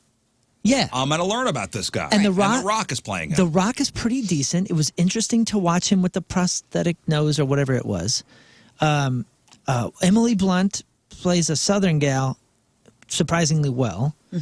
But it was just one of those movies that I can't believe it had a theatrical release. And in this day and age, why don't we have like hey, here's this awesome film that you got to see and it's going straight to Netflix or it's going straight Right. to Prime or whatever? Because I thought we were doing that for a while. The fact that it went to the theaters is ridiculous. Well, and it did not do well. Both of It these did not do movies well. So did not do well. Rock nominated, Sydney Sweeney not. Right. One Battle After Another led all movies with 9 nominations, including Best Drama. The White Lotus was the top TV show with 6 nominations. Wicked for Good did not get nominated for Best Picture, but it did for Cinematic and Box Office Achievement, which is a more popular, crowd-pleasing movie, which I think And that's fine. the two weirdos got nominated too? Cynthia Erivo and Ariana Grande. Yes. Let me see. Did they get nominated? I imagine they did. I have the entire list here. I read something that she was snubbed, and everybo's like, gas. Oh, which one? Cynthia. I thought she was nominated. There's no way that they. So let's see. Actor, motion picture. Yes. So it was for some particular category. Cynthia Erivo, best performance by a female actor, and Ariana Grande not in that same category. Oh my God! Oh, maybe it was the other way. Oh, Sorry. friendship over. Who's gonna protect who? Yeah, I don't believe Ariana Grande got any actress nominations. Oh, I'm sorry, I misspoke. Best performance by a female actor in a supporting role, Ariana Grande, Wicked for Good. So Okay. she did not get snubbed in that way. Sorry, I got to back up. So Wicked for Good did not get nominated for Best Picture. People thought that was a snub. Stranger Things also failed to land anything in its final season. But I don't know if that's a timing thing. You think I guess not, because Stranger Things and Wicked for Good both came out. No, in the same because month. Avatar, the new Avatar movie, is up for a lot of stuff. Okay, then I guess there isn't a timing issue with that. So yeah, they The completely second got part of snubbed. Stranger Things hasn't come out yet. Yeah, it's in Christmas. It's out Christmas. That comes out so- Christmas. Oh, well, whatever was just released. I'm Yeah, saying. four It is a weird episodes. timing thing. I'm saying, like, they just put out half of a season on Thanksgiving, and then the other half doesn't come out till Christmas. I see. The Globes added a podcast category this year. They ignored political shows, including the Joe Rogan Experience, which is the most popular podcast Which was on weird all to major not nominate platforms. But they really did focus. They focused on Smartless and Armchair Expert, Good Hang with Amy Poehler. So they were really just going for like celebrity-driven Yeah. shows. But Joe Rogan's a celebrity, maybe I mean, not the as most big as popular- Amy Poehler. The most popular podcast in the world. Right. which Is it interesting. though? It is, yeah. It's always number one. I understand that, but like massaging metrics has been going on for quite some time, and it was, I don't know. Like I'm asking, is it? I Is mean, it, though? listen, it is recognized as Oh, okay. right. That's the word. Recognized globally as Yeah, the number yeah. one podcast, at least in the country, and when- not nominated. Is When interesting. when I'm looking at like certain numbers, there's a bunch of podcasts I've never heard of that are like getting more downloads than everything that you would think would get more downloads. The podcast Armchair Expert, Call Her Daddy, Good Hang with Amy Poehler, the Mel Robbins podcast, Smartless, and Up First, which is an NPR podcast. And these are all very popular. so- very much so. It says Rogan's podcast remains number one on Spotify, YouTube, Apple. Well, Spotify's going to most say of that them. because they own it and they own the numbers and they don't have to show anything. And do they Well- have an exclusive with him still? No. And now it's Everywhere. everywhere. Apple Podcast. But it's recognized as number one pretty much across all platforms. And to not be nominated, okay. It's strange. The Golden Globes will air live on CBS on Sunday, January 11th, hosted again by Nikki Glaser. So can't wait to see her do it again. Jimmy Kimmel has signed a one-year contract extension at ABC to continue hosting Jimmy Kimmel Live. So now he will be on through May of 2027. There's major money, power, and influence being thrown around in the entertainment industry. We kind of went through this yesterday. So last week, Netflix and Warner Brothers Discovery agreed to a massive deal in which Netflix would buy WBD's studios and streaming assets like HBO and DC Comics. On Monday, Paramount responded with an all-cash takeover bid for the entire WBD company. Paramount is now offering $30 a share in cash for it, which is higher than the secure offer to compare So- Netflix's $27.75. You want me to break that down a little bit? Yes, please. So Ellison, it's the Ellisons that own it's Paramount? David Ellison. Okay, so Paramount decided to flip the script here. So here's the situation. Last Friday, everybody thought the war for Warner Brothers was over. And Warner Brothers Discovery, had accepted a massive offer from Netflix. But on Sunday, Paramount CEO, which is David Ellison, pulled like a not-so-fast move. So he is launching a hostile takeover bid. So basically, Paramount has decided to bypass the Warner Brothers Offer. board Oh, and take their offer straight to the shareholders. Dang. So Netflix offered about $82.7 billion. Paramount is offering $108.4 billion for the entire company. it's weird. Dude's a monster, man. That's Not amazing. weird. Who's his dad? Larry Ellison. who What was did the I say Oracle guy. yesterday? Larry Ellison's buying up all of the data storage centers for AI tech. He owns 90% of them. They're going to own all the media companies soon, and we're going to get it fed whatever they want to feed us. Now, just so you know, Either way that this goes, this is bad for the consumer. Netflix. I'm telling you, man. Netflix offered about $82.7 billion, but their plan is complex. They want the movie studios and HBO, but they plan to spin off the cable assets like CNN into a separate company. Paramount wants to keep everything. Be interesting to see It's the what happens there. oligarchy, man. It really Come is. to America, I don't know. brother. What does it mean for the person who is just wants to turn on the TV? I don't know. Does it mean lower that- prices? Does No, it mean, it means in the next couple of years it'll be much higher prices. Yeah. Or you don't get it. You get you pay for everything or you get nothing. Yeah. It's killing competition, which is great for business. David Ellison, again, who owns Paramount, is pitching himself as the savior of old school Hollywood. He claims the Netflix deal would be the death of the theatrical movie business. He says if Paramount wins, he promises to commit to releasing 30 movies a year exclusively in theaters, merge CBS News with CNN to create a massive centrist news organization. So I don't know. We'll see. It's going to take a while. It's going to take a while for this to go through. So their pitch to the public that their positive slant is that the theater business is going to do well. Commit to how are releasing consumers 30 gonna movies a respond? year exclusively in theaters. How are consumers going to respond to that if we're not going to the theaters anymore as much? Maybe they're trying to appease the rich actors with that. So They're in bed with the deal. Right, so they're bowing to Hollywood a little bit. They said also, and I brought I this don't up know. yesterday, Netflix may not have even wanted to buy them because a lot of times for antitrust stuff, it'll end up in litigation for a couple years. So they're just jacking So the if price. you were trying to get a movie made and you had to go to Warner Brothers, which isn't going to make anything new, they're not going to spend any money while it's all going they're through. being acquired. Who are you going to take your movie to? You're going to go to Netflix. You're going to kill the stock price of your main competitor by trying to purchase them, and then when the government says you can't, they're dead in the water. And then also it forces so-and-so to raise the price by 50% and then puts you them have in a all the spot. content. Yeah, and then puts them in a spot where it costs them so much to do it that you're kind of just grinding them down. Y'all figured it out. Yo, this is Succession. And Larry Ellison's sent to billionaire. So and will be a who's paying trillionaire for soon. this? So this is what I'm reading. Paramount's war chest is backed by some heavy hitters. David Ellison's father, Oracle billionaire Larry Ellison, he's chipping in. There's also backing from Saudi Arabia's public investment fund and Jared Kushner's firm. Whoa. So there we go. This runs deep. What's going on here, man? Runs man. deep. Wait, where's Kushner? Nice try. Kushner's firm is what? Is backing who? Saudi Arabia. No. So there's backing from Saudi Arabia's public investment fund Right. and Jared Kushner's firm. To Ellison for the Separate. Ellison Oh. deal. For the Paramount deal. Wow. We'll see. I just want $10 Netflix. it's That's gonna all be- I want. David Those days Ellison are has also gone. promised to release the Epstein list in theaters 30 times a year. if you allow this merger to go through. Sure. I'm in, David Ellison. You got me. Guys, stars are just like us. Mila Kunis is the head of her neighborhood's homeowners association, and she's been overwhelmed with complaints, speaking of the Nextdoor app, and lacks appreciation from her neighbors. Here she is on the Today Show talking about being president of her HOA. Okay. Mila Kunis is the president of the Homeowners Association. Why?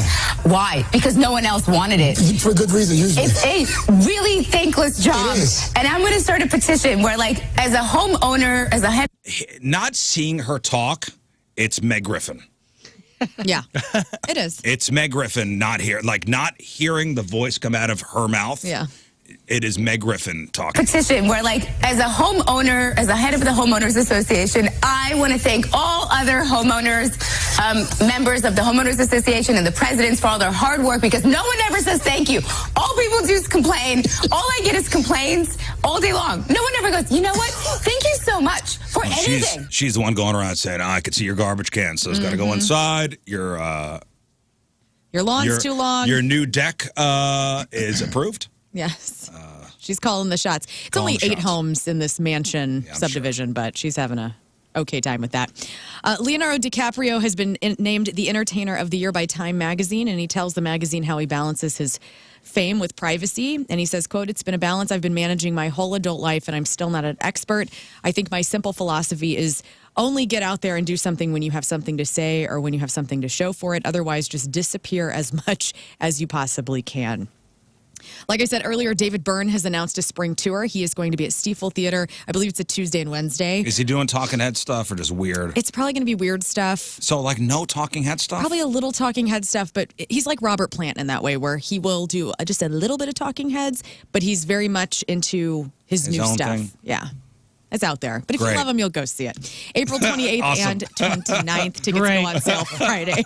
No thanks. The digital jukebox company Touch Tunes released their end-of-year charts, and the most played genre was rock, which accounted for about 38% of the plays in bars. You don't say. So let's guess. Okay, so top 5 bands played on Touch Tunes. So these are so touch tunes. If you go to a bar, it's the big jukebox. if you go to Yeah. a certain type of bar Right. where old folks go, this is 30s, Oh, no, 40s, there's some 50s. young stuff on Older here. folks, Yeah, like our age. yeah. You know, it's funny. Whenever we go to a bar and Tommy the boss is there, Tommy always puts in like $50. I know. That's And what I he's mean. in charge of. He's always in charge of the touch tunes. I know. That's who's buying Touch Tunes. He's got the app on his phone. He's doing the whole thing. It reminds me of Rizz Show Live, the last time we did it, where we went to the High Point Bar afterwards and closed that place down. And he, again, was passing out money and like, go pick, songs to play. Well, he'll hand his phone over and go, I got the app. Right. Of Touch hacked the system. Touch Tunes is us people jukebox. And when we were kids and we went into into a place with a jukebox, what did they have there? Stuff for our parents. Yeah. And there's no 22-year-old Touch kids tunes, in they a got bar. everything. Now they got on there. everything. Ain't no 22-year-old kid going in there caring about what's on Touch Tunes. Let's talk about the top 5 bands. And these are all rock bands that you think were highlighted. Show for. me. Guns N' Roses. No, but you're in the right vein. Motley Crue. No, Okay, show me AC/DC. that is number 1. Oh, Yes. really? Wow. Is there a Outstanding. specific song? There is not a specific song. It's just the most played rock band. Hey, I went to you take AC/DC it back? Lane. Outstanding work. I went to AC/DC Lane for you, by the way, Oh, yeah? down in the hometown. Yeah, so cool, dude. What Aerosmith. What a cool spot. Aerosmith, no. So it's like the They had- street they grew up on? No, it's like an alleyway called AC/DC Lane, and it's like they got all this badass stuff. Oh, from, yeah? from Love yeah. AC/DC. Is that where that picture of him walking across the crosswalk with one guy? No, in that's there? Abbey Road. No, but they do have a bunch of pictures down in Guess these Okay. bands, and then I'm going to give you the artist, and you're going to guess the song. So that you said was the one. Aerosmith? Were they Said not? that They they were were not. not on it. They're not on there? Rolling Stones. Rolling Stones, number 5. Zeppelin.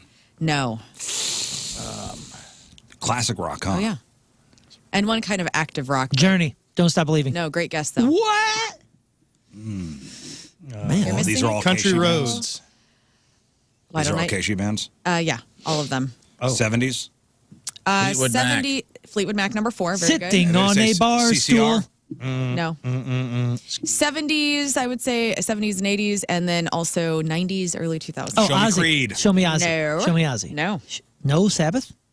Skinnerd. Yes, number 2, Oh, Rafe yes. Dean. You're Yes. killing it. And Dude, then number 3. Elton John? If you put Freebird on at a certain time in a certain bar, Give me 2 steps. Come on. Get out of here. That smell. oh no! If you're thinking if it's a certain time of night and you put Freebird on the touch tune, Oh, yeah. everybody's Everybody's rising up out of their seats. Crying at the bar. 12:05. Just after midnight. Especially that where Freebird. I'm thinking about bars that I see touch tunes in and who frequents those. And that changes this demo a little bit for me. just picture Tommy the Boss and all these like 100 Tommy Yeah. the Bosses in the bar. The last band is Nickelback. That came in at number 3. I was going to say Nickelback. No, you Damn it! weren't. Yes, I was. Okay, now let's go to the rock catalog. I'm going to Damn give it, you but the I didn't band. say it. You Nobody guess believes the me. Worked. song. Okay. Okay. Boston. No. Is Boston on the list? Stop it. I love Boston. Rock catalog songs. Creed. What song? Higher. Higher is yes. Okay. Van Morrison. Brown Eyed Girl. Yes. Nickelback. Photograph. No. No. Rockstar. How you remind Yes. Rockstar. Rockstar. Oh yeah, right. Queen. That's a bar band. I mean, We are bar song. the, or no, excuse me. Another one bites the dust. No. Bohemian Rhapsody. No. We will rock you. No. Wait. Fat Bottom Girls. Yes, Scott. Okay. Very Ooh, good. that's 20 a good points one. for Okay. Scott. Scott's And in the Leonard bars. Skinnerd.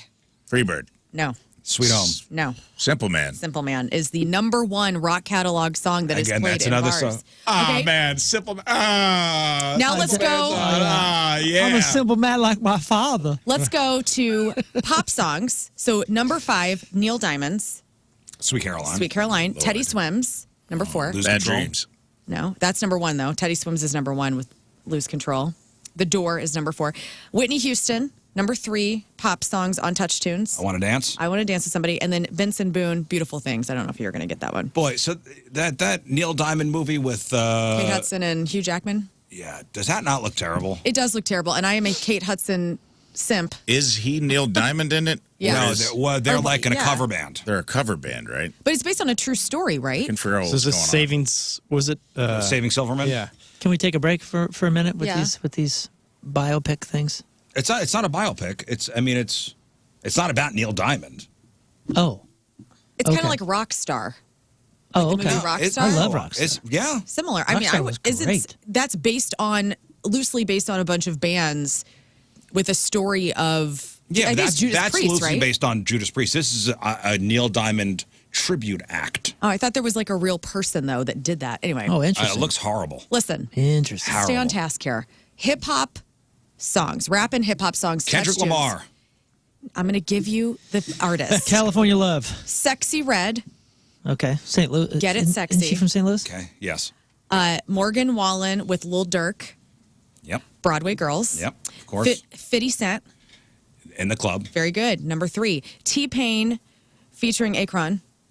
Akon, excuse me. St. Akron. St. St. Louis Louis. Akron connection. is Ohio. St. Louis. Akron, Ohio. Akron. He does- Dave Featuring Chappelle Akron. lives. Featuring the entire city of Akron. Hello. He does I'm not a claim nerd. St. Louis, but boy, do we. Bartender.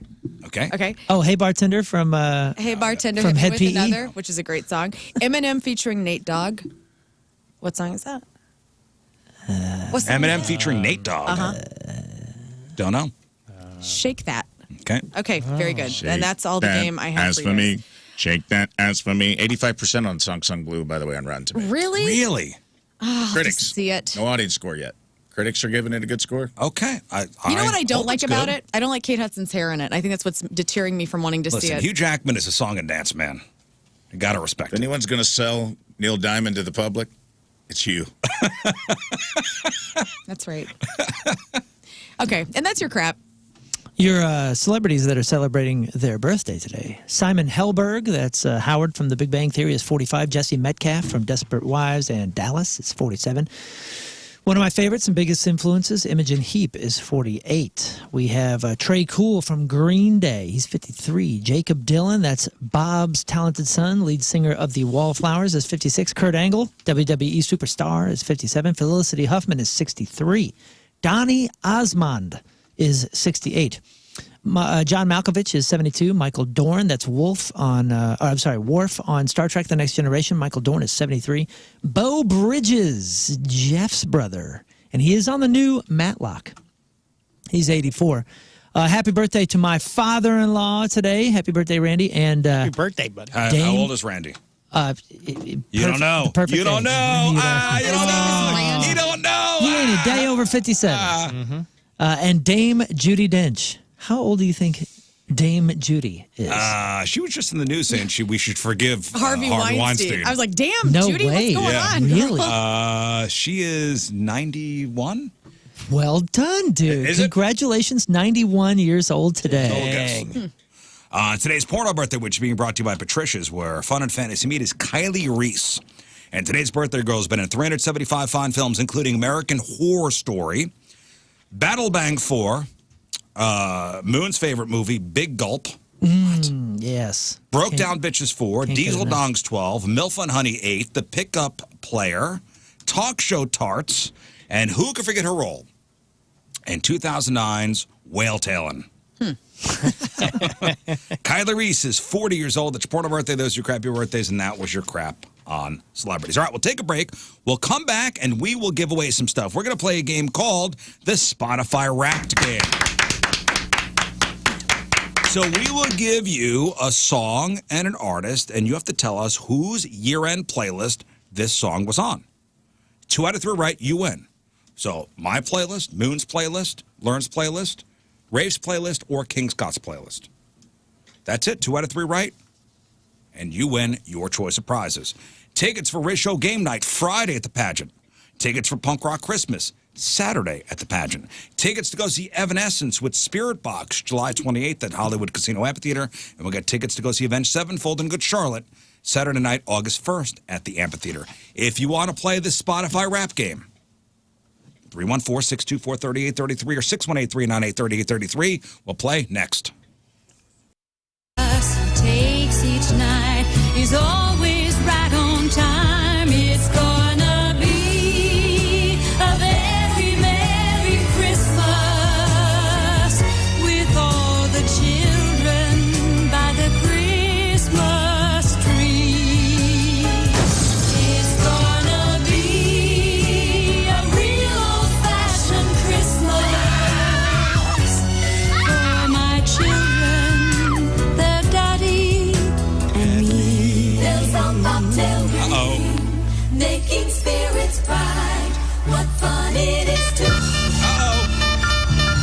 Sorry to interrupt this program, but a bulletin has just been handed me. There's been a serious accident involving the number 5 bus out of New Haven. The only information we have is that the bus skidded on a patch of ice and slammed into a tree. Stay tuned to this station for further details.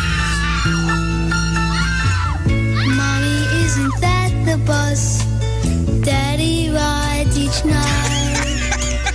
Put your mind at ease, my children. Everything's all right. Everyone, don't get excited. Things will be okay. Dad's dead. Nothing bad is gonna happen on this Christmas day. It's gonna be a very Merry Christmas with all the children by the Christmas tree. It's gonna be a real old-fashioned Christmas for my children, their daddy. That's not coming on. Nothing bad happens on Christmas.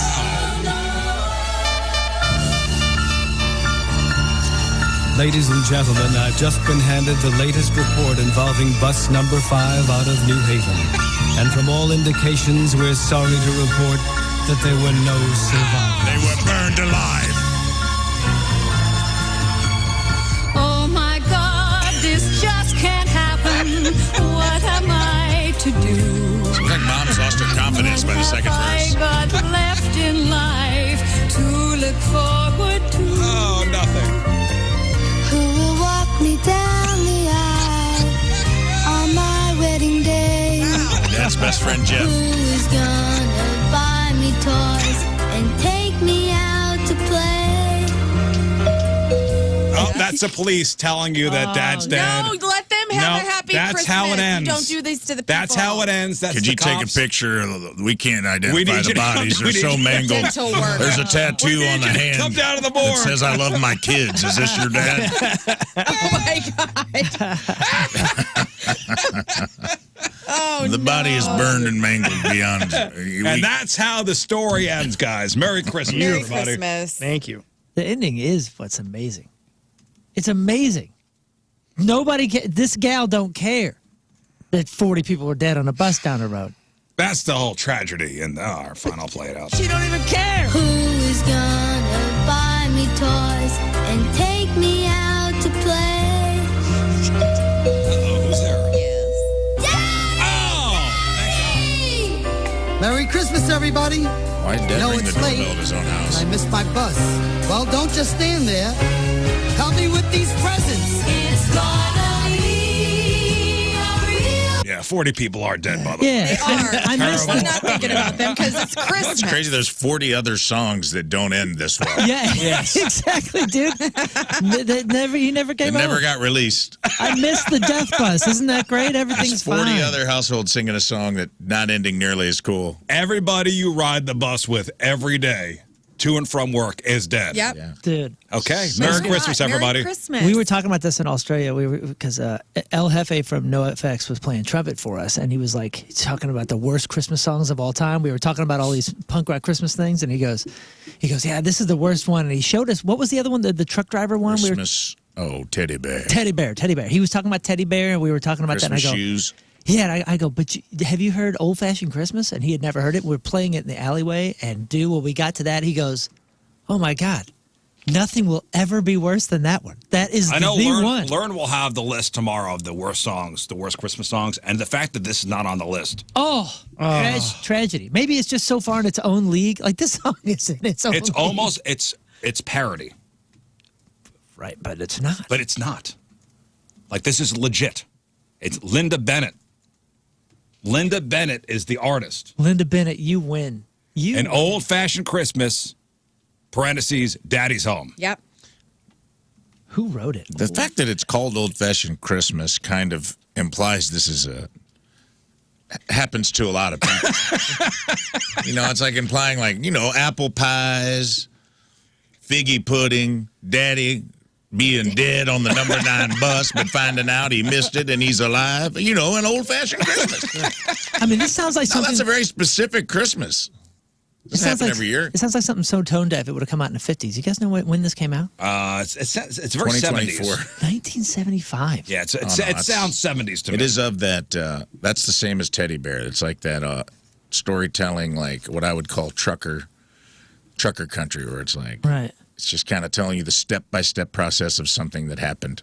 You're just saying what happened. It was written by Paul Vance and P. Cone. P. Cone. Well, there you go. Christmas. The Christmas season is upon us. Why I played the song. There you go. Now everybody, go forth and put up your trees. I mean, you showed that to me, man, and I'm still. It's wild. I thought you were joking when No. you first showed it to us a couple years ago. I was like, "Oh, this is a parody song." It's not. But it's not. Beautiful. It wins. It is beautiful. All right, let's give away some stuff. All right, today's contest is sponsored by. The contest is sponsored by CarStar, your auto body repair experts, locally owned with nationwide guarantees. See carstar.com for a location near you. We're playing the Spotify/Apple Music Wrapped game. WRAPPED. So, Rafe's going to give you a song and artist. You have to tell us whose year-end playlist this song was on. That's right. Any one of us in the room. 2 out of 3 right, and you win. Okay. So, our caller will give their answer, and then we'll ask whose playlist is it, and you reveal yourself, okay? We've got Rizz Show Game Night tickets. Rizz Show Game Night is Friday at the pageant. We've got tickets for Punk Rock Christmas, which is Saturday at the pageant. Tickets to go see Evanescence in July and Avenged Sevenfold and Good Charlotte in August. All right, let's go to the phones. 314-624-3833 or 618-398-3833. And we go to Brandon in Hillsboro. Good morning, Brandon. Good morning, gentlemen. All right, Merry Christmas, buddy. Merry Christmas. All right, let's play the Spotify Wrapped game. All right, Brandon, good luck. First song on the list, Not Like Us by Kendrick Lamar. Whose Spotify Wrapped do you believe that to be on? I mean, Lern and Rizz. I'm going to go Lern. Is it Lern? It is. It is Lern. Wise. He's a wise man today. All right, 1 for 1. Next. 1 for 1, Brandon. The song Yankee Rose, Spanish version by DLR, David Lee Roth. Yankee Rose! Spanish version. Whose playlist is that on? Spanish. I'm going to go with Rafe. Rafe, is it your playlist? No, it is not. Whose playlist is it? It was me. It's Lern. Mario. No way. Yeah. I thought it was you, dude. No. Oh, not Yankee mine. Rose. Not Yeah, I've mine. been jamming it, dude. All right, It is comes a down to great this. song. For all the money, Brandon, for the tickets you want, the song is Money for Nothing by the artist Dire Straits. Oh.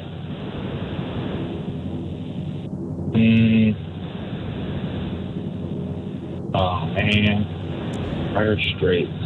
Hardest guitar riff in rock and roll history. One of the best intros, if not the best intro of any rock the song. best in intro history. of any rock song. Money for Nothing by the Dire Straits. My gut's telling me one. My brain's telling me Well, another. you need an answer, Brandon. What's your gut telling you? What's your brain telling you? Gut's telling me Rizz. Brain's telling me Moon. I'm going to go with my gut and go with Rizz. Is it Rizz? Yes, it is! Trust the gut. I am surprised I was not in the mix for that All song. right. Trust the gut. Congratulations, Brandon. Hang on. Yeah, that was a top 20er for me. Love it. All Love those that Lane song. Narrows shows, pal. Dude, that's a turn it up and rip off the knob. Yeah. That song. It's a great song. All right, Jennifer, hello. Good morning. Jennifer, where are you calling from? Alhambra, Illinois. Yes, we are number 1 out there. All right, Jennifer, here we go. Spotify rap game.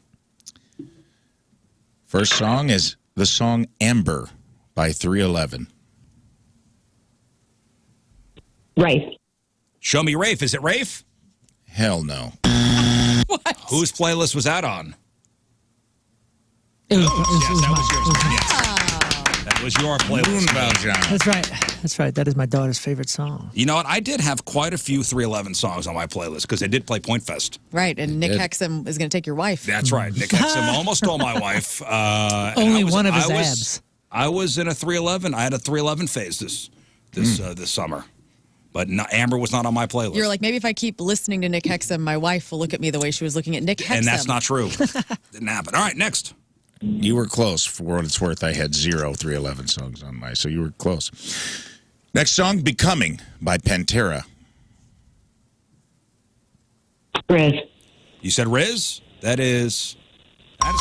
That was on my playlist. Nice. For the win. All right, for the win. Here we go, Jennifer. Jennifer. The song is Clocks. The artist is Coldplay.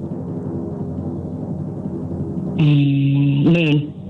Moon, was that on your playlist? Final answer. Is that your final answer? Yeah. No. Sorry. Reveal yourself, Coldplay fan. He's on the phone. Oh, he's on the King phone. Scott. It was King Scott. Reveal Down yourself. on some Coldplay. Good for him. I walk into rooms like that. Reveal yourself, Coldplay fans. Yes. I'm right here. Who will I not be hanging out with today? Oh, I wouldn't say that. Stop Beautiful that. music. That dude's a great writer. All right, let's go to line 3. Ron, where are you? Where is Ron right now? Aaron Highland, you ready to play? Yeah, good morning. Here we go. The song is Juicy. The artist is Doja Cat. Learn? Learn? No. Reveal yourself. Reveal yourself, Doja Cat lover. Oh, is that me? That's you. That's me. You need to pull that playlist out that your daughter's. I think they just heard cat and automatically Listen, it's on your associated with playlist. it. It's associated It's a with good you. I don't guess. care who's in control. You're right. Doja Cat rules. I think we're detecting a theme here, guys. Whoever, listen, if it's on your playlist, it's yours. Hey, Own it. I'm owning. Owning. All right, 0 for Juicy 1. boy. All right. To get back in the game, the song is Nothing But a Good Time. The artist is Poison. Rizz. Show me Rizz. You done messed up, Ron. No. By Aaron. That was my playlist. That That was was Rafe. a Rafe Williams playlist. Nothing but a Look at good you, time. Man. I like that. You're having a little party with Yeah, yourself. surprising that song It's was a on great your song. playlist. Why is that a surprise? That song rips. It does. I just don't paint you as a love Poison. as a Poison guy. Oh, yeah. I defend Bret Michaels constantly. I know He's you a do. consummate frontman. He's always for the troops. Yes, he is. I think they were the best band to come out of that era. Poison? Personal opinion, yeah. Interesting. Tyler, hello. They didn't try to be anything else. All right, Tyler, you're ready to play the Spotify Wrapped game. Here we go. Tyler, first song is amazing. Artist is Aerosmith. I'm going to say Rizz. Rizz, no. Oh, that was also on Also my Rafe. playlist. That was Great a song. secondary Rafe Williams playlist. All right, Great song. 0 for 1. Next. Peak Aerosmith. Next up, to get back in it, Sam Elliott. Tell me what this is. The song is Tourniquet. The artist is Marilyn Manson. Shoot. Ooh. Sam Elliott. No, I was calling you Sam Elliott. Tourniquet by Marilyn The song Manson. is Tourniquet. The artist is Marilyn Manson. Marilyn Manson. Okay. We will go with Lern. That's correct. Nice. All right, here we go. For the win. For the win. The song is The Border. The artist is Willie Nelson. We'll go with Rafe. Show me. Rafe. Is it you, Rafe? Negative. No. That is Who is it? New Willie. It is me. It's King Scott. It's me, Jessica. It's a beautiful song. Me. It's me. It's me, Willie Nelson. I like the pot. Bobby. Hey, good morning, Rizz Show. Good morning. What's up, morning. Bobby? Merry Christmas, Bobby. All right, here we go. Spotify rap game. Bobby, song, I'll Stick Around. Artist, Foo Fighters. Foo Fighters. I think between Moon and Rizz. Let's go Rizz. Oh, Yes, correct. Very good. well done. Correct. Bobby for the win. The song F.U., the artist, CeeLo Green. CeeLo Green. I think between Moon and Lern, let's go Moon. Show me Moon. Yes, it is Man Moon. knows his hosts. Man, this guy. Give him tickets. That was tough. Give him tickets. he's What so a great confident. song, by the way. I love that CeeLo song, Green. too. I listen to that song not a lot, but sometimes. Yeah. Love it. All right, let's go to Rob in Belleville. Good morning, Rob. Bobby. Good morning. Happy birthday, Riz. Thank you, Rob. Here we go. Rob, the song is Dig It. The artist is Bring Me the Horizon. I'm going with Riz. No. Show yourself. That's a me. That's Moon. That's a you. That's a That's me. a Moon. That's a moon. He Next. digs it. I'm all over the place. Next up, to get back in it, the song is TNT. The artist is AC/DC. A lot of abbreviations in this. I want to say Riz again, but I'll go with Rafe. Rafe? You are correct, Correct. sir. Yes. There you go. TNT, AC/DC. I believe I was learning that song for your birthday. Okay. That's right. Which is why it... I was like, that AC/DC song, why would Comes that be down the to one? this. Here it comes. The song is Bad Luck. The artist is Zach Top. Zach Riz. Riz is completely incorrect. couldn't be more wrong. Yeah. I don't even know who I don't that think you could is. tell who Zach Yeah, Top that's Alan is. Jackson's I son. thought it was Carrot Top's son, honestly. Supposedly. That was King Scott's. by It's the way. me again. You're fun in there. Thank you. Okay, let's go to Ray. Hello, Ray. Merry Christmas, Rizz Show. Merry How are Christmas, Ray. I got you, Christmas, bro. Daddy's we? home. Merry Christmas. All right, Ray. there we go, Ray. Ray. I love Ray. What a Ray jovial is- man. I hope you win. Ray, I good hope luck. Ray wins too. Ray, the first song, Jovial Ray, the first song is I Smoked Away My Brain by the artist A$AP Rocky. Except Rocky. I'm going to say Moon. That was you. Show me Moon. Well, you know what, you jovial That's Yes. man. That's right. Christmas came early. I got to lock in here, baby. I got to Lock lock in, in. Ray. Lock in and Come end on, this Ray. early, I Ray. feel that you're already locked. People will come, Ray. I Was Made for Loving You is the song. The artist is Kiss. I'm going to say Mr. Riz. Show me Riz. No. Who was it? That was me, It was Ray. Lern. Oh, come on, Disco man. I should have known that. Disco Kiss. All right. This is it. Disc kiss. Final for the win. This kiss. All right, Ray. Lock in your Let's do Christmas it. spirit. The song is Birdhouse in Your Soul. The artist is They Might Be Giants. I'm going back to Riz. Show me Riz. Come on, man. That's a King Scott answer. I mean, that was the King Scott, Yeah, was that that was you? a layup. That was King Scott. That was a layup for sure, man. Oh, Ray. Oh, man. That's all right. Oh, I want him Ray. to Might be lose. Ray's a jolly soul. Jeff? Good morning. Welcome back, Moon. Thank you, man. Good to be Let's back. go. Let's Energy get, up. let's get a win, Jeff. Here we go. I hope he wins tickets. Jeff, the song is Circles. The artist is Incubus. Circles by Incubus. Ooh, let's go Riz. Yes. Wow. That was my number one song. Are you kidding? That was my number one And song you of didn't the even year. go branch to out Morning this View year. I this year. would have guessed I Lern. wish you would have. It was- played it. something else was going on that I day. know. They killed it, though. I know. That was my number one song of the year, which is wild. Of the year? Of the year. Yeah. Of the year. Did you fall asleep and it was on repeat? No, I love that song. And you know what? I was trying to learn the intro. Oh, okay. You know, That explains- the accordion? I don't know that song. Yes, the accordion. What record was that off of? Morning View. Oh, yeah, I wasn't a Morning View guy. What? It's such a beautiful liked the record, early man. songs. I understand. I did. I was all science and Make Yourself. That's a great record. Me I too, didn't but say it wasn't. I loved it all. All right. You guys want to continue with the game? Yes. Or? Okay, Oh. cool. Okay. Hey, we're having a good time. We're having it's an great. Incubus I tandem. apologize. Nothing but a good time. I'm so sorry. I'm all aboard. I'm all for it. Caller, it's been so long I forgot your name. It's Jeff. Jeff, the All right, song mate. for the Name it. win. The song is Lose Control. The artist is Teddy Swims.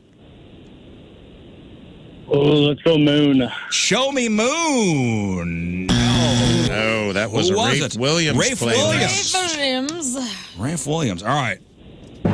Come on, Jeff. Theodore Swims. Jeff, the song is Young Folks.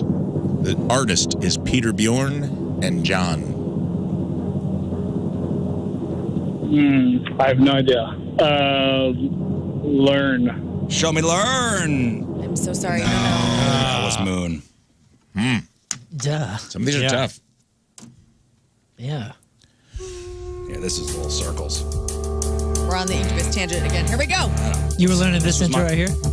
Did you ever figure it out?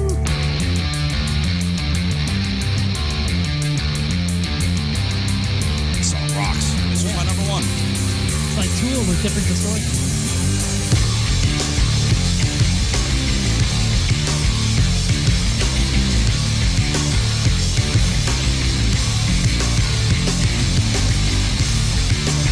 Oh, man, I'm putting that on as soon as I get in my car. That's a good one. As soon as I get in my car. Why wait? Yeah. There's blood on my You're back. right. Let's go.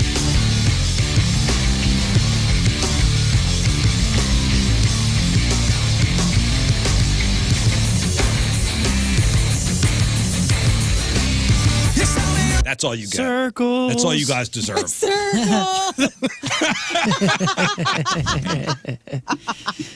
All right, let's go to Jessica. Hello, Jessica. Hey, guys. Jessica. All right, Oh, hello. here we go. It's me, Jessica. The Spotify Wrapped game. Jessica. First song is LaGrange.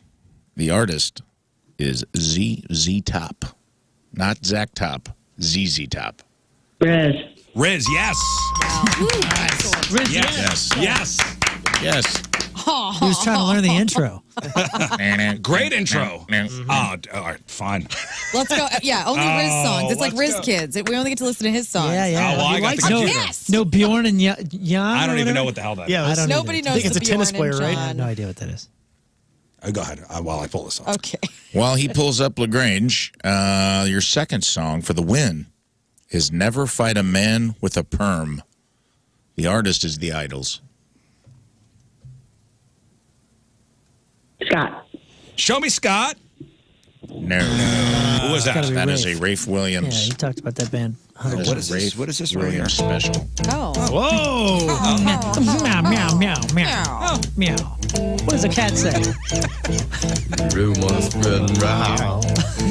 Meow, meow, meow. Like you're riding a horse. Right the shack outside the rain. Song does rip hard. You know what I'm talking about. Just let me know if you wanna go. I just left the dentist and they left a To cotton. that whole mile on the range. They got a lot of nice girls.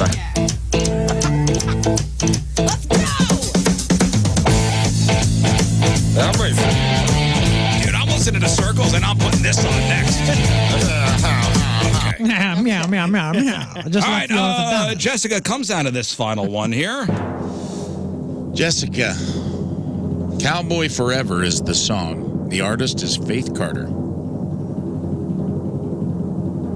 Rafe. Show me Rafe.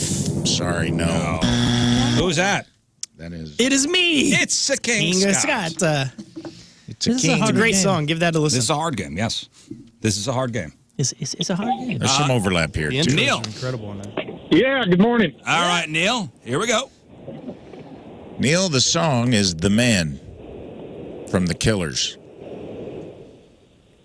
Let's go with Moon. Show me Moon. No, That's a me. that's Lern. The Okay. woman. Great I song. would have guessed King Scott. All right, next.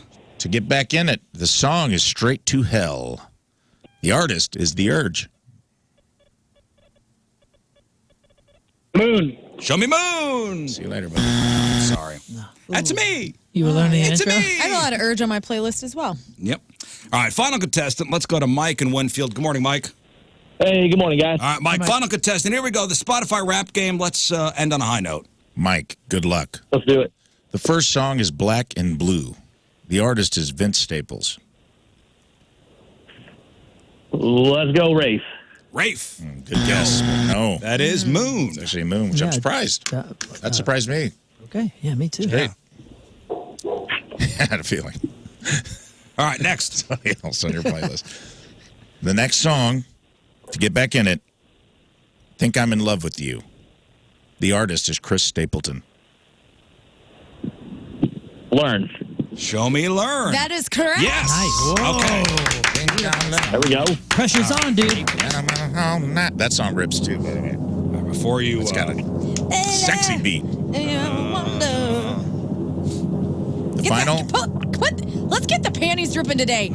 Put on Chris Stapleton. I think I'm in love I with can't. you. I've already got something else queued. I hate you so much. It's Christmas. He's already got a song he chose. Cute. I've already got a song that I chose. Come on, Pulled up. man. All right, for the win, the final contestant, the final song is Hot for Teacher by the one true, fully formed Van Halen with David. Yeah! Hot for Teacher. All right. Van Context Halen. clues. Let's go, Rafe. Show me Rafe Williams.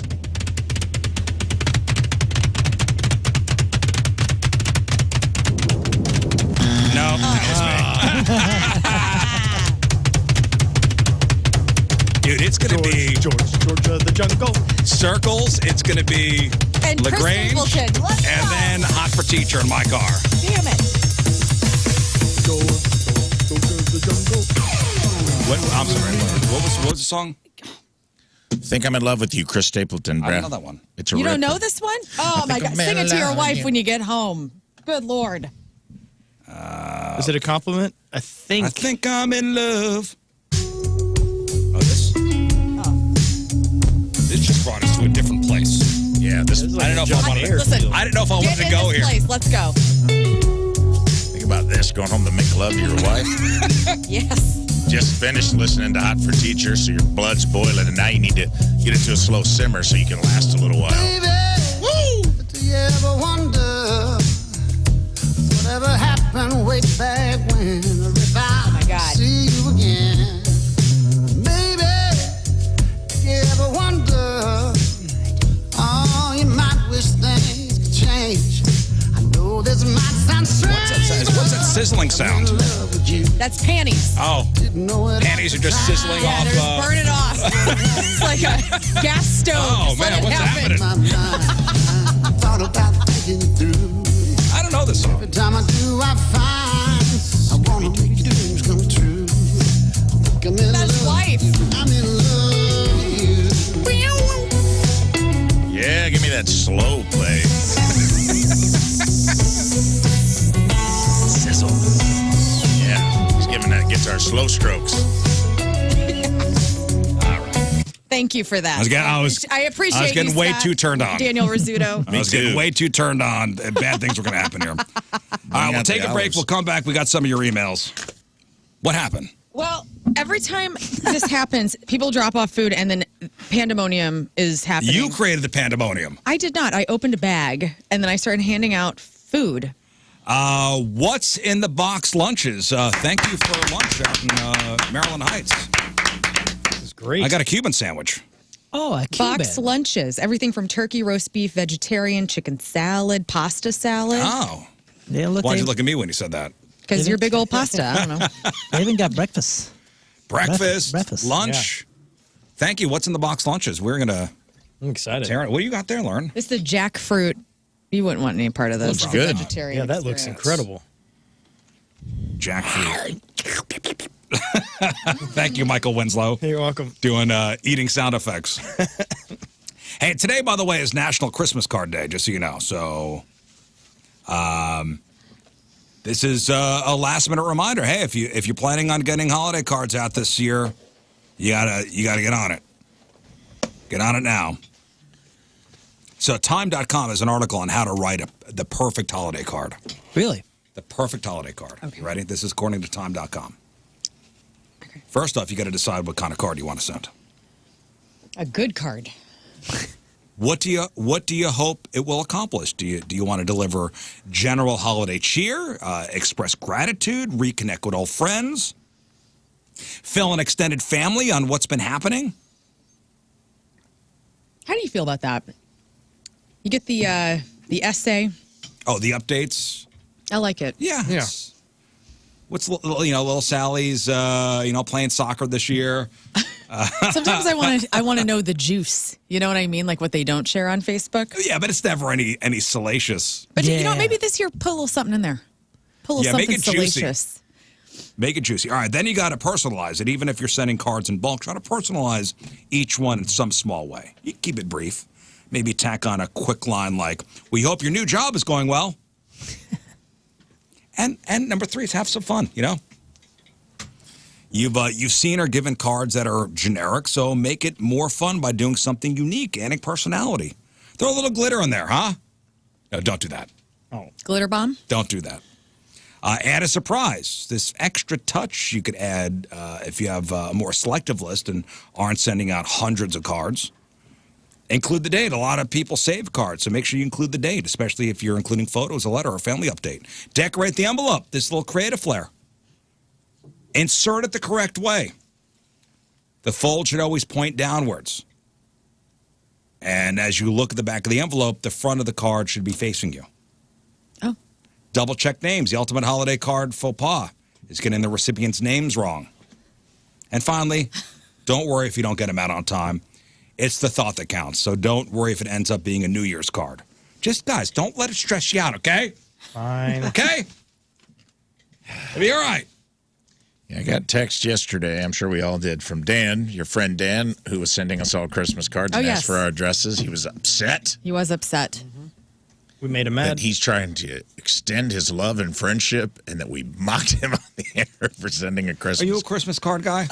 Send or receive? Send. No, man. No, I think we did. We did not. We did back in the day when my kids were young. We'd send out pictures of that because it was like Facebook time, kinda, but I wasn't comfortable sharing the kids' pictures. I remember my mom always getting like the Tillman family update. Oh, what's going? Yeah. Yeah. So my dad used like to a nice handwritten note. He used to write a full letter. Yeah. And the whole letter would like explain all that we did that year and the vacation and what the kids were up to. You know what me and my brother were up to. Jones Jinglegram is what my friend's mom used to write. Oh, nice. Well, he would write the letter and then he would copy the letter, but then he would write a separate letter to each person, and put the master letter and then the personalized. I like that one. Yeah, it was. A little tea. He's a great gift giver. But that was we're talking the 80s and 90s. Right. So much easier to keep up with everyone now, and I do appreciate the card, Daniel. Thank you very much. Same. I love you. I told him, I said, listen, man, as long as you're not in my yard, like in your Stevie Nicks costume, like peeping in my windows at night, we're fine. Calm down. Right in the garbage. I think I have last year's cards still on the side of the fridge. Oh, that's nice. Well, I sent Dan the wrong address because he asked for it, and I thought it would be funny if it just his Christmas card went to someone else's house. So, but I do appreciate it. That's awesome.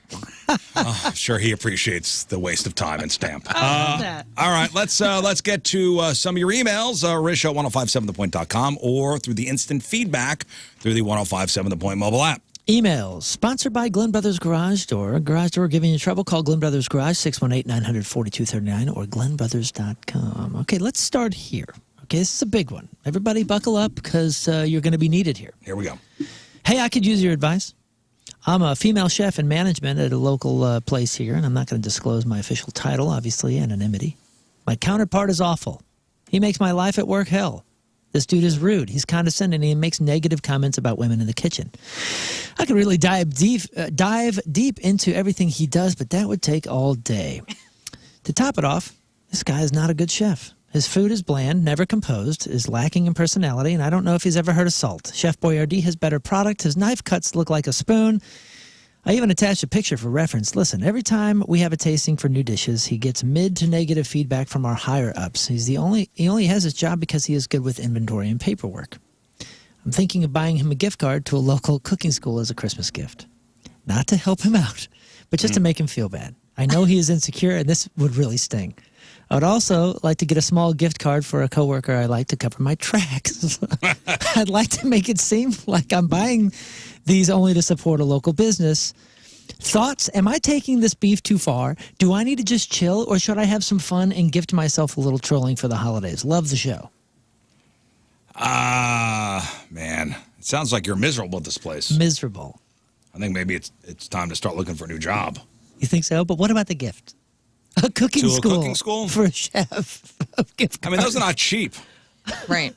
That's brilliant. Why waste your time and money? Yeah, why waste your time and money on this person? For the petty satisfaction. That's too much. Yeah. I think it's too much. You think so? What's your advice? Poison him. No, no poison. Always smart. This way, you don't have to buy him a gift. And he's you get rid dead. of the problem. What? You get rid of the Oh, problem. gosh. No. Oh, my gosh. We're kidding. Oh, yeah. I don't know. What do you do? I wouldn't spend any time on this guy or spend any money. Just avoid. Avoid. Well, it's a kitchen. It's such an intimate place. I think you should get him tickets for a gay cruise. I think you should. He makes all these negative I comments. think you should ask to be transferred to another Cheesecake Factory. Yeah. There's only one left. If you're really trying to attack his Galleria. psyche. There isn't another one. Yeah, where am I supposed to go? Am I supposed to move to Kansas City? There aren't anymore. I don't know. Just make it. I hope it's not Cheesecake Factory, by the way. I'm not saying anything. I don't have any of that information. Okay. Now, wouldn't that be awful though to work in the kitchen, work in a kitchen scenario with someone that belittles you and I know there's knives around. Like every day you're just like Fire. You're like working in Smoke. So many Fire. ways to somebody imagine gonna catch a blade? killing them. Fire and knives. Trash compactor. why don't you just say something to make things awkward for him? You know, we always get like all butthurt and like, you know, people talking, saying awful things. It's like, hey, you can make things real. I want to know what kind of awful things he's saying. Well, she did say in the email, if you would like more details, I can divulge. Yeah, I would. I would like Okay, some. He well, says we- things about women. Was that the front Yes. part? Yeah. Yes. More information, please. That's why I think you should get him the gay cruise tickets. That'll really attack his psyche. I'd be like, I'm sorry, I just assumed. I want to know what he's saying. Because this is the type of guy that would take that as a slight. Maybe I want to see if she's maybe being a little oversensitive. I don't know. You Invite say me something over. Like, we all thought you were. Oh, we're sorry. We didn't know. Yeah, gay cruise again, expensive for a good gay cruise. Also, the gays don't deserve that. Okay, I don't want this guy coming up into a gay Fake cruise tickets, you being a would never jerk. go. Just do fake ones. Don't spend any money. Just doctor them up. This is a petty revenge we're talking about here. Like, you're going to go all in. So, and crayon, right?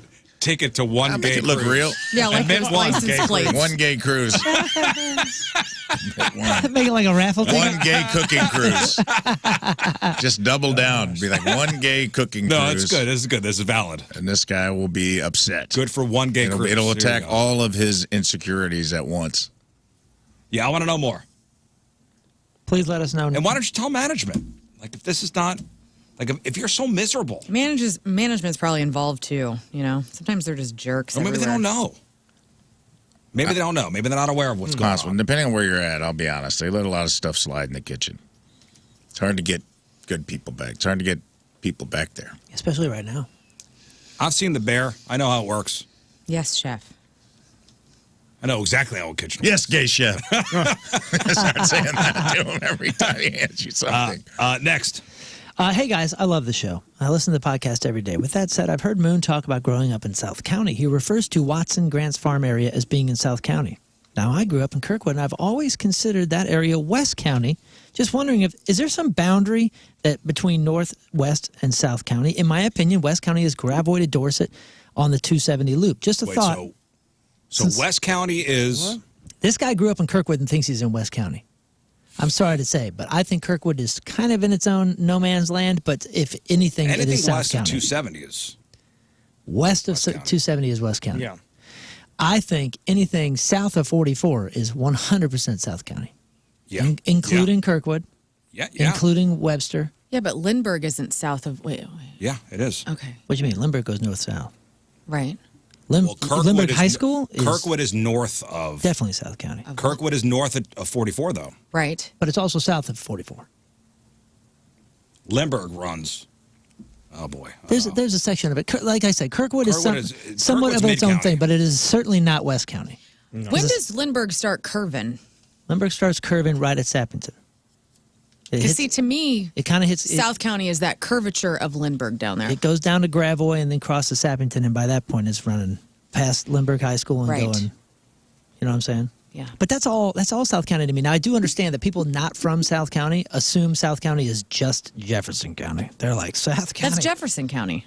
That's right, its own breed. but you know what I'm saying? Like it's like way south, like Yeah. Oakville, Melville, Arnold. They think that's all South County, which is fine. I guess it is. But like for me, Lindbergh was the heart of South County. The South County Lindbergh High Mall, everything that is around that is South County for me. Yeah, for sure. And that ain't far from Lindbergh. That's like in Yeah, it's between right on Lindbergh and Lindbergh. Melville. Yeah. So yeah, I mean that's South County to me. Grants Farm is technically South County to me. Afton is like the buffer between South City, South County. Yeah, I'm trying to see. I can see how, but I wonder, is there a line that defines it? That's what this An actual person's saying. line? I don't know, man. Maybe I'm wrong. Probably Manchester, right? That'd be the line. I can. Because it kind of hits the middle. For me, it was always South 44. County. South County, the northern border is 44. Oh, see, what's up? So Some maybe definitions push us north to Manchester. Wow, look at that, Scott. Look at you. Thank You're you. not even from here. I know. Let's see. And the southern border is the Merrimack. The Merrimack. Hold up. You know what? This Okay. is a map. This guy did a map of all the neighborhoods Okay. of St. Louis. And what's it say? Let's see. Neighborhoods So, of am the I in city? East County? Mid-county, there's Mid-county. Clayton, U-City, Ladue, Brentwood, Richmond Heights, Kirkwood, Webster Groves. That's Mid-county. Mid-county. Okay, yeah, I'll give you Kirkwood and Webster. South County's Melville, Oakville, Afton, Lee May, Fenton, Sunset Hills. West County is Chesterfield, Town and Country, Creve Coeur, DePere, Baldwin, Wildwood, Ellisville. North County is Florissant, Hazelwood, Ferguson, Bridgeton, Spanish Lake, and Bell Fountain neighborhoods. Yeah, Crestwood is next to Sunset Hills. It's just too small to mention. Where's East County? I want to know. There's not a thing. That's weird. But you know what? That's good. I'm fine with that. I'm fine with that. Mid-county, Kirkwood and Webster. Yeah, is that's something there? it is what it is. Mid-county is a thing. I like it.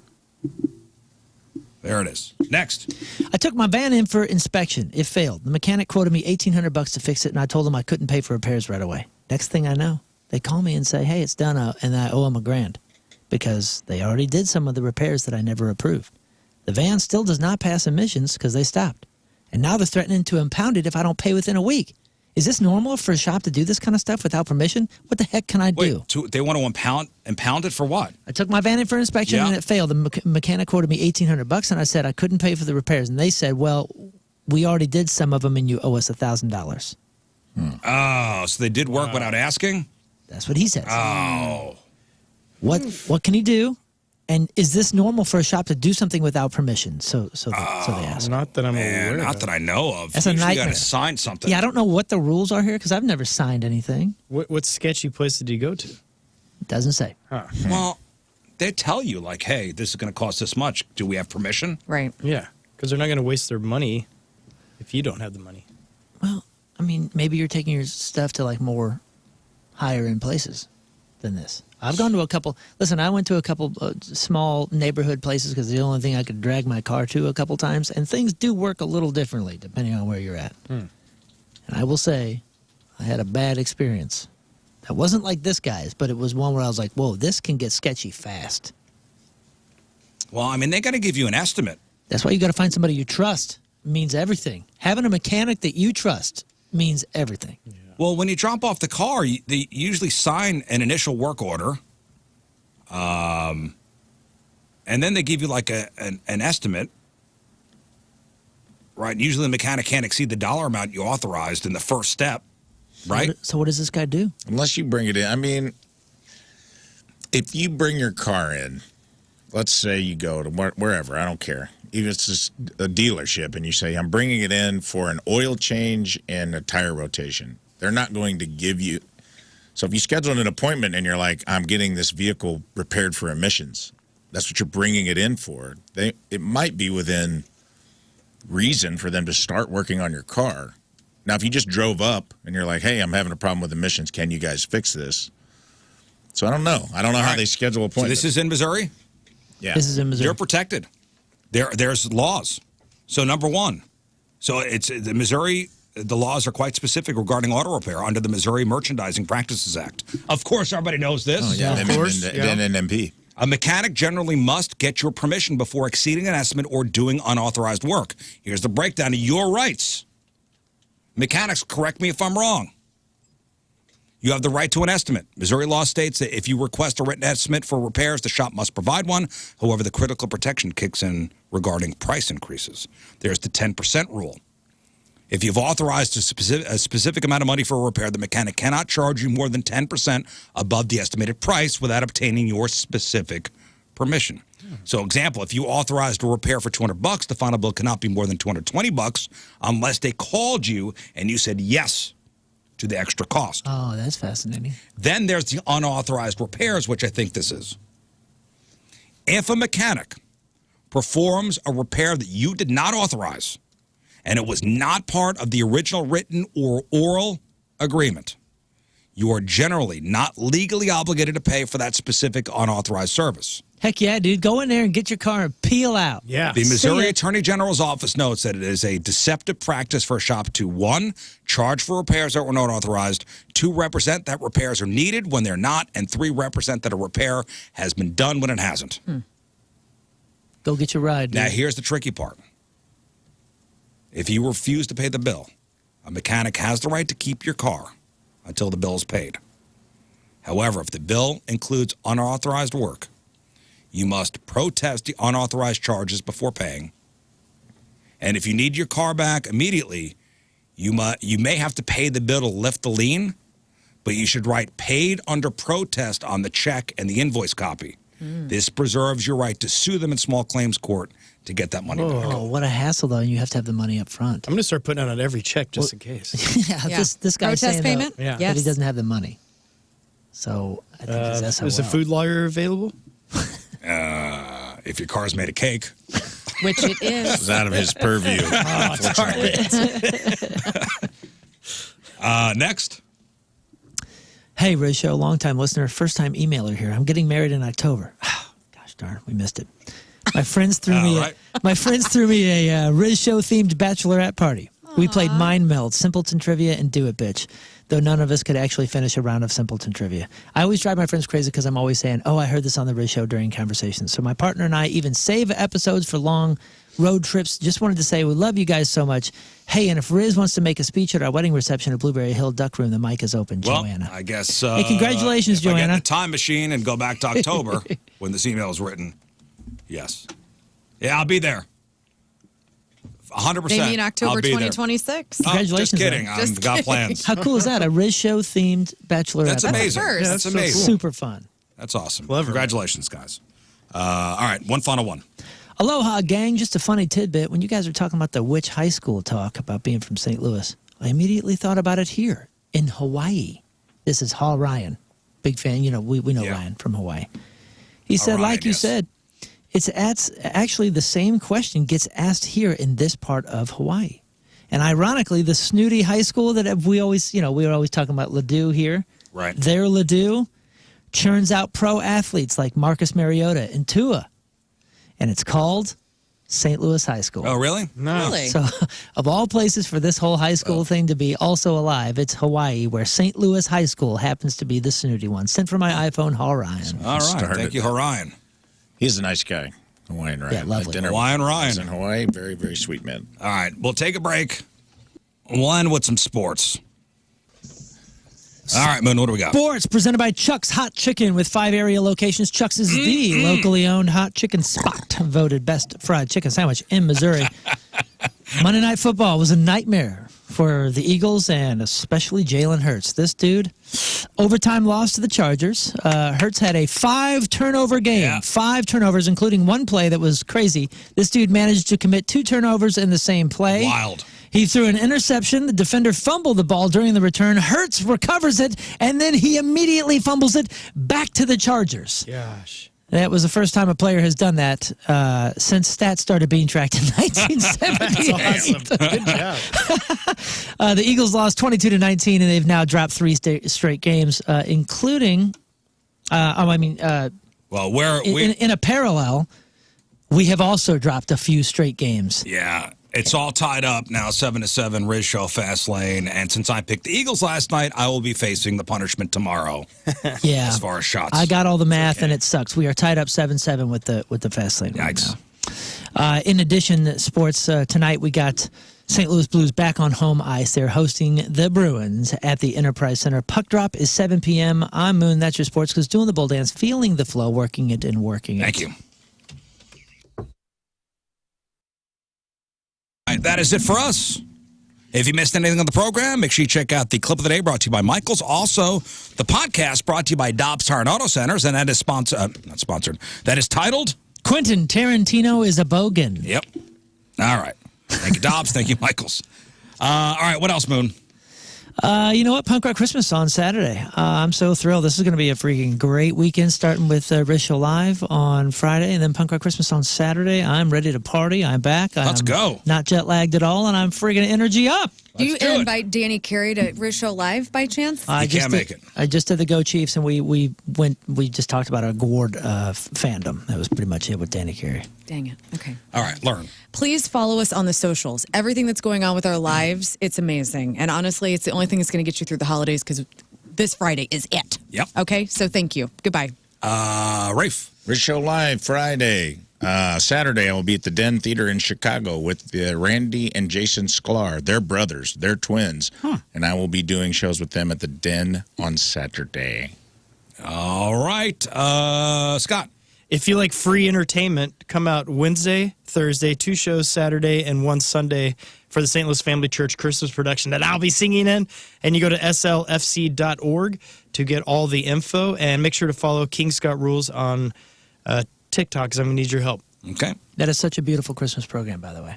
One of the best. All right, we leave you with a selection from our Teamers Member of the Day, brought to you by Hot Shots from Troy, Missouri. Gabby Comas is our Teamers Member of the Day.